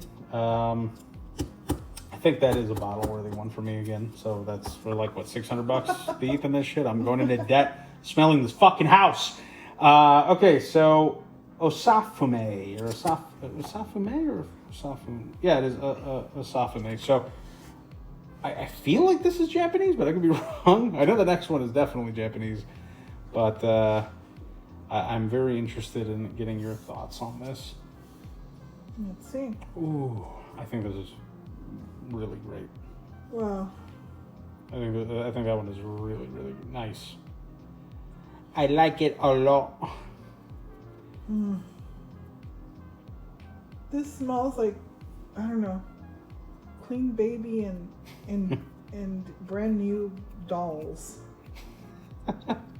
Very interesting. Very interesting. It has something that some people really fucking hate, and some people really fucking love.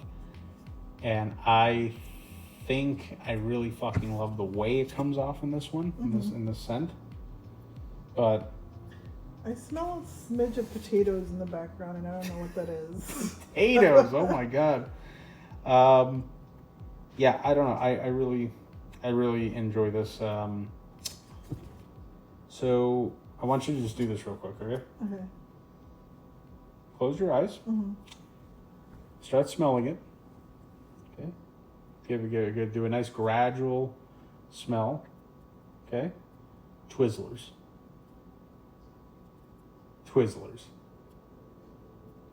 Licorice? Yes.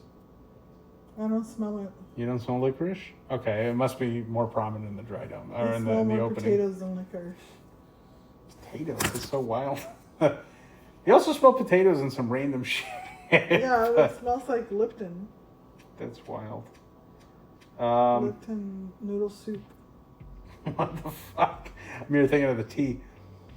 All right, there you go. That's the opening here. What a difference. Yeah, I think the opening more, I think.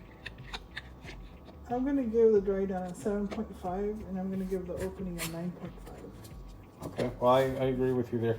Now, this one also reminds me a lot of kind of some of the stuff that I get from Carolina. Mm-hmm. So it's got that, again, I feel like there's something that reminds me of frangipani or something, but it's a delicate, summery scent inspired by the dainty miniature Japanese orchid Dendrobium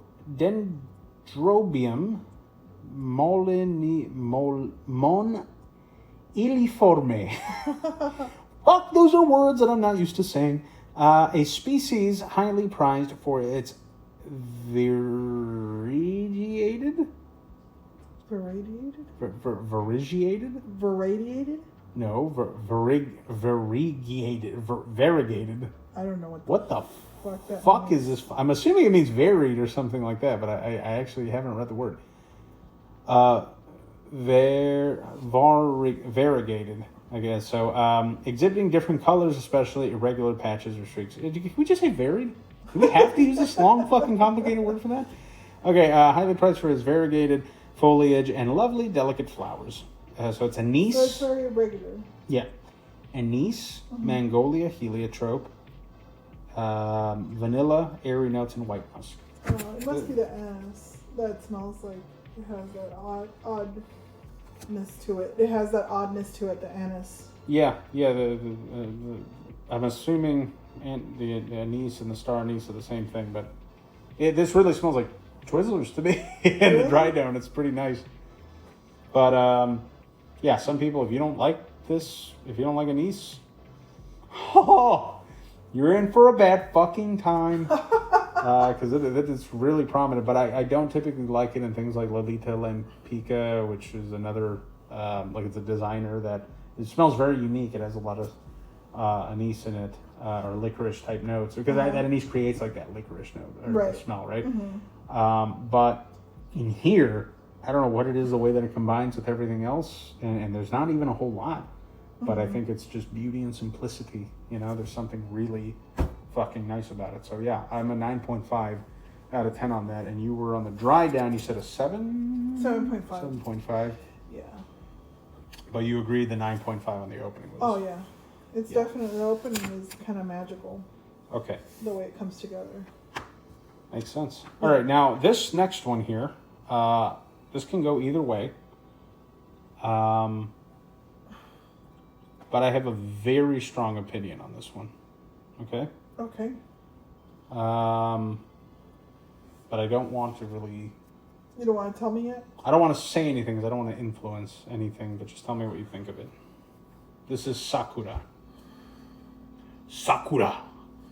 Okay, so I have multiple opinions on this. Okay. It's animalic.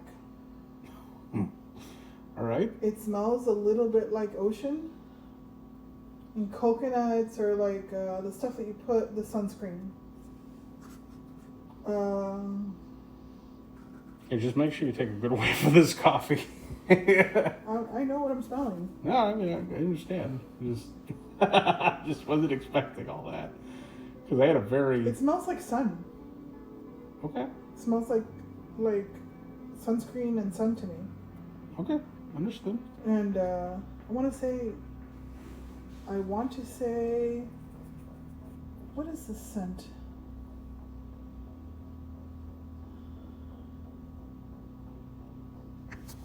It's like almond. Almond? Almond and cherry blossom. Mm-hmm. Okay. Well, let me tell you. Beach.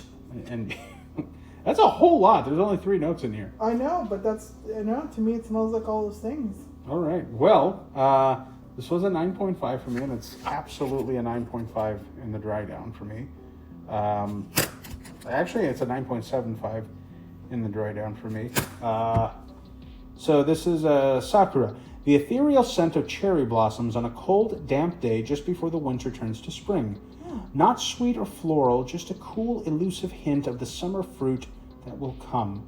Sakura captures the soft, humid, airy, earthy, and almost mineral-like scent of living cherry blossoms. Because the scent is meant to be light, it is offered an EDP concentration rather than parfum. It's EDP being eau de parfum, right? Mm-hmm. Released in 2014. Notes are cherry blossom, airy notes, and light musk. So this, to me, my strong opinion on this, what would you rate the dry down, by the way? I'm going to give that very strange scent an 8.5. Okay, 8.5. Okay. Now, before I tell you my opinion on it, I just want you to smell the opening.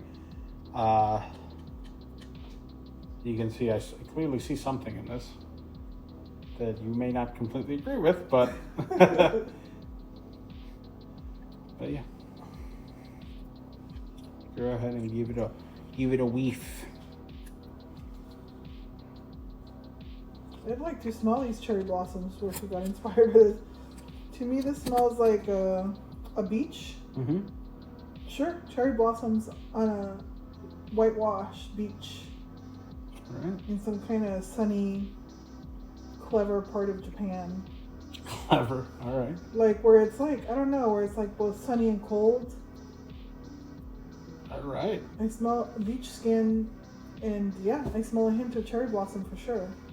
That's very interesting. I like it. I like it a lot, but it's just weird. What would you rate it? I'm gonna give it a 9.75 on that opening. All right. Yeah, that's the same that I rated the dry. I thought the dry down was better, but the opening still was a 9.5. Okay, so I'm going to tell you my very strong opinion on this.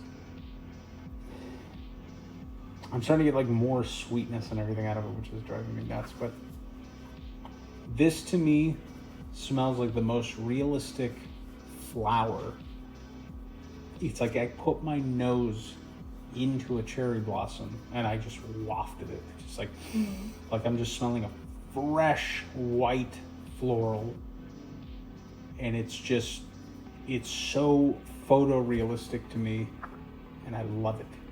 It's every time I've picked up flowers and I bring them home, and I always take a big sniff of big whiff of one of the, just the prettiest looking flower, and I'm just like, that the smell of flower petal flesh is what I get from this. It's interesting. Yeah, like it's a smell that I would smell all the time whenever I would pick honeysuckles. It's so weird. Yeah. That's beautiful. I mean, to me it smells like a wet, cold beach that's been sunny, but is now very cold, and a woman who just had sex. rolled in some Holy cherry shit, blossoms and white sand. All right. Well, there. And you it's very, very pretty. And I really, really like it. Okay. And it's very special. Like, I feel like it's a memory. Yeah. I know exactly what what memories that it turns on for me, for Yeah. sure, like where I go when I smell it. But very interesting. I think maybe there was a little bit of like woman DNA left in here, and like when you smelled it, like you picked up something very intimate from the perfumer, Yeah. where she was like fucked by her first BBC.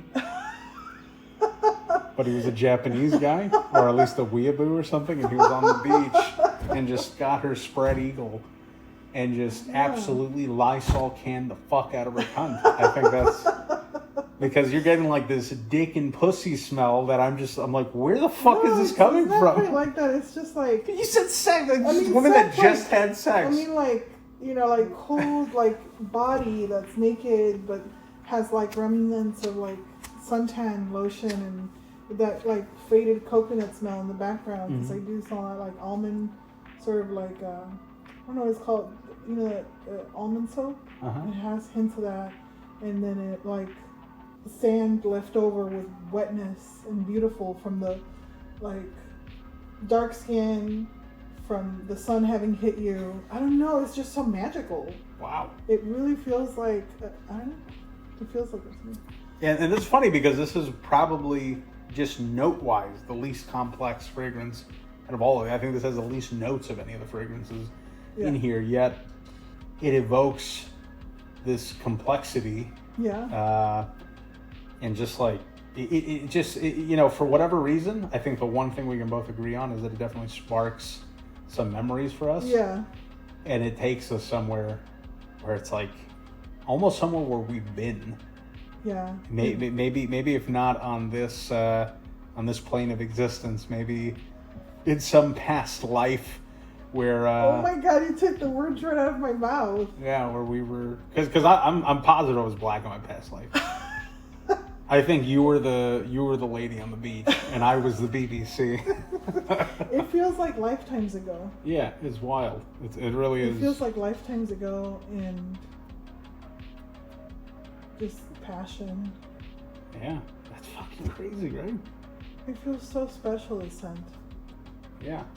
I think this is bottle worthy for me. I would Very different. absolutely pick this up. It's absolutely different. You literally took the words from my mouth. I was going to say, right before you said that, I said, this feels like lifetimes ago. Right? And it's very beautiful. I mean, she really did a great job. Yeah, I think that this one is really, it's special, even though it's simple, but it's special. Yeah. So, yeah, I don't know what else to say about it, but yeah, 9.5 on the opening, 9.75 on the dry down. Cloud is saying 9.75 on the opening, 8.5 on the dry down. Yeah. So, yeah, and it's wild, you know, smell, it's amazing there because it's like we're just totally evoking two completely different things. And I smell the beauty and the simplicity of it, and she is smelling all the complexity and the depth in like just probably surrounding one real note there, you know, like really the cherry blossom is like taking her back, you know what I'm saying, so to speak.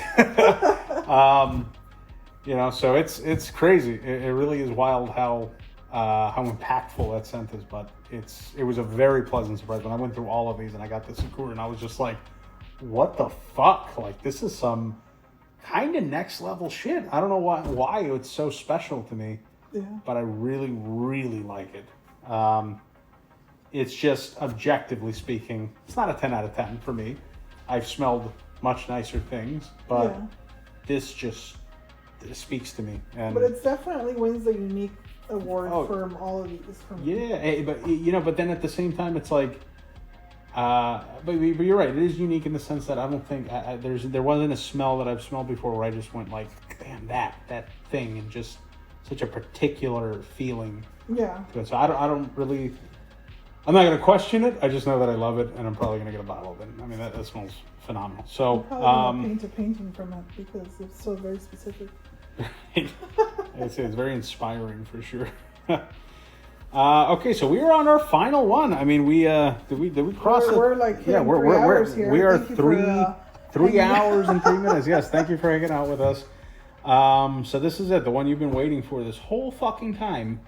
Have I been waiting for that one though? Have I? They've been waiting for Oh, it. because think about it. We went through 12, 24, 30, 35 fragrances to get to number 36. This is Night Flyer, formerly known as Bat by zoologists. If you didn't know, this is the original formulation of Bat. There was some disagreement here, and I'm not really gonna get too much into it. There's a whole article on the Olympic Orchids perfume website, which again, if you go to orchidscents.com, and I'll probably link the article in the description, honestly. But yeah, this is amazing. This is actually some special stuff right here. It's not gonna be for everyone. I will fucking tell you that right now. This is not a mass appealing scent by any fucking stretch of the imagination, but it is unique and it is beautiful, and I really, really like this one. I did pick up a 100 ml bottle of this because I was like, shit, I don't think I cannot not have this, you know what I'm saying? So I hope Cloud likes it, because I'm sure as fuck I'm going to be wearing it. I don't give a fuck what anybody says. Well, whether I like it or not, I will tell you the honest truth. Let's see this Let's puppy. give it a sniff. Okay, so Sniff it. so I'm going to let you smell it while I read this, and then Okay. at the end of it, you can tell me what you think. All right. So, Night Flyer description. Humans think of bats as elusive, mysterious, almost supernatural creatures, silently gliding through the interface between light and darkness. To experience the life of one of these night flyers, take a trip to the cockpit country of Jamaica, a crater-filled lunar landscape covered with lush jungle. The entrance to a cave in the hillside is shrouded day and night by a swirling fog, created when the warm air of the outside world meets the cold breath of the dark chambers beneath. With its scent of deep-reaching tree roots, moist earth, and dripping limestone walls. At dusk, the bats wake and flies on delicate, leathery wings through the stony labyrinth, seeking the balmy air outside. It drinks from a stream, feasts on the wild jungle figs that grow on the hillside, and enjoys the ripe bananas and other soft fruit that grow in the cultivated clearings of the village. Fully satisfied, it makes its way back to its roots, where it snuggles with its warm companions, grooms itself meticulously, and falls asleep again, lulled by the clean, sweet scent of musky fur. All sizes are parfum concentration. Notes: sandalwood, olabodum wood, vetiver, furry musk accord, wet earth, damp air, mineral notes, resins, leather, figs, banana, soft tropical fruits. What do you think? Well, I can tell you this much. This scent is beautiful. It's beautiful. It's weird. Okay, it smells animalic in a very subtle way. Mm-hmm. I smell the fruitiness, and I smell night earth. Night earth. Night earth. So like just earth that has been hit by the cooler moist air and moonlight, basically. Yeah, like moonlight, like strange flowers and plants in the air, fruits in the air, Mm-hmm. but like night earth and, wetness and moisture, fog. Every you're saying night earth, and now I want to smell a frag called Night Earth. That's a cool ass name. I don't know if I could wear it because of the animalicness of it. Let's try it out. Well, what would you give that opening, that dry down? The dry down for me is a 9.5. I may want my house and my garden to smell like that. I don't know if I would want to smell like that. I would agree that dry down is quite nice. Now this does kind of have a middle ground that probably is more like an 8.5 for me, but that deep dry down, this fucker lasts, by the way. Like, of all the ones that we've been smelling, other than Chevalier Vert, where it's like super fucking dank, and that one lasts a fucking small eternity, Night Flyer smells good and lasts a long time as well, at least to me. But it's so unique also amongst all of these. Like none of them actually, none of the other scents actually harken back to this one. They don't, like, this doesn't smell like any of the other ones. Yeah. But the DNA is still there. Yeah. But it is quite unique. Now I'm gonna spray the opening for her. Okay. Here you go. What do you think?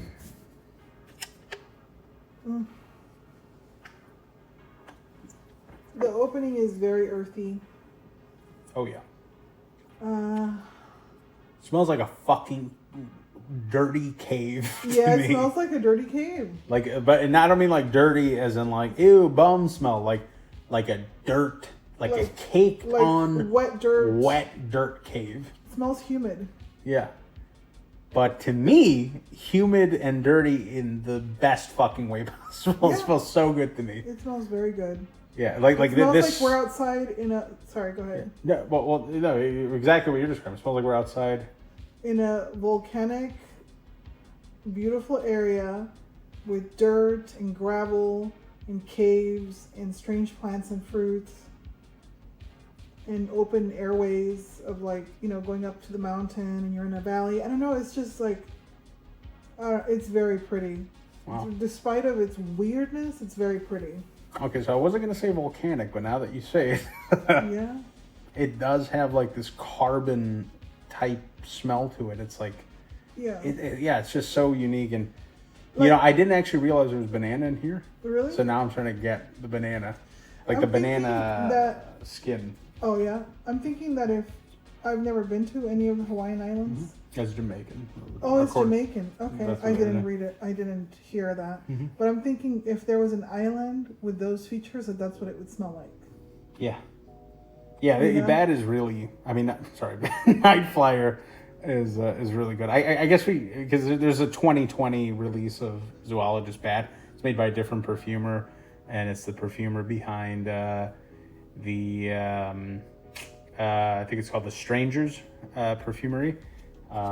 They make some very, or that the guy behind that house makes a very unique set of fragrances as well. But Night Flyer, that it was originally Bat, and I don't know if it was Night Flyer before, because it says, it doesn't actually say when it was released. So this could have originally been Night Flyer, and then became Bat, or it was Bat, like she made it for Zoologist, and then when something was going to happen, and again, you can read the article on it, but basically they were going to mass produce her formula, and she didn't want that, so she decided to, at least that's what I remember from the article, like, you know, if anybody wants to correct me on it, you can, but then she wanted to, she just disagreed with something there, and she ended up releasing it under her house as Night Flyer. But this is, I smelled the original Bat,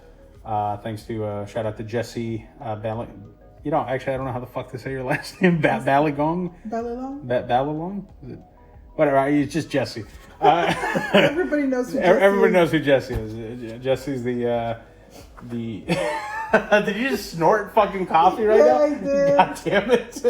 I did that earlier and I was like, fuck, I can't believe I've done this. I went into deep.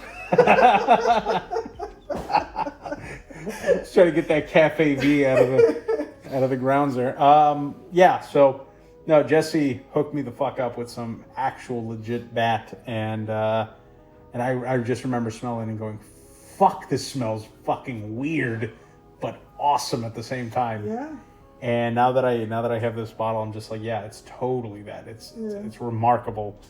It's like ugly sex, but it's not like as ugly sex as this is. Fuck! You keep coming out with these fucking analogies, but you're just so casual. Like, yeah, it's exactly what you're saying. I know you totally didn't say this, but ugly sex. What the fuck? Oh my like god! Having really good sex with an ugly person that you're not into, but then they happen to, like, hit the mark. So they're hitting your cervix a little bit. And maybe the top of their penis is scrubbing your G spot. Is that what you're saying? No, it's just. I just don't understand the it fucking just analogy. hits This is a the fucking. mark. It's banana cave dirt. Come on, I don't know how we're getting. Because We're getting the penis. It's like stuff. beautiful and dirty. Yeah, but it just I don't see the. I don't smell sex at all. No, it's not. No, I don't mean that literally. I don't mean that literally like it smells like sex. Uh-huh. I mean that like as a metaphor. Okay. I still don't get it. Oh my god, okay, never mind. But I don't know, maybe ladies out there, you can, I'm sure you know what she's talking about. Ladies, can you please explain to him what I'm talking about? Well, no, she wouldn't want you to explain anything to don't me. Explain it. Put it on the comments. That's what I meant. Put it on. So put it in so comment below what my wife means, and so that I can, understand things better. And yeah, I mean that's all I got for you. That was the, like I said, like 98% of the house of Olympic orchids. So there are a few in there that still need to be checked out. So you can, I don't really think I'm gonna like make an addendum or a follow-up video to this. So I guess we're shit out of luck on Dev, 1 and 2, and Lil, and whatever other one I missed there. So, oh, you know what? There's one more thing. We have to go back to, I think it's is it Kilauea? Or, because it is Kilauea because we didn't rate the dry down. Right here. I thought there was 2 of them. Yeah, there is 2. We have to go back to Tropic of Capricorn. Well, I guess we should do that one first because Kilauea didn't really get a chance to settle too much. Oof, no. No? This is starting to smell like that tobacco. Like that tobacco that somebody made a while ago. This Tropic of Capricorn, you don't like it? Yeah, it smells like almost like that super burnt tobacco smell from that designer house. Remember? Are you sure you don't just have coffee up your nose? Does it really? It's possible. I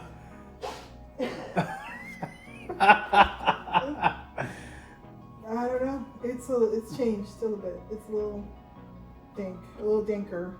So I just get tropical. Tropical? Yeah, it's very tropical to me. Why, it smells like fucking oud. Fuck. No fucking way. Yeah. How do you not smell you don't smell the oudie smell on there? No.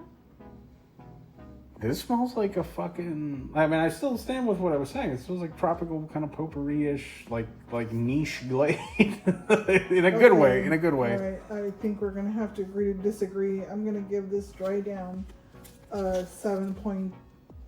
Just 7. Just a 7. Okay, 7.0. Gotcha.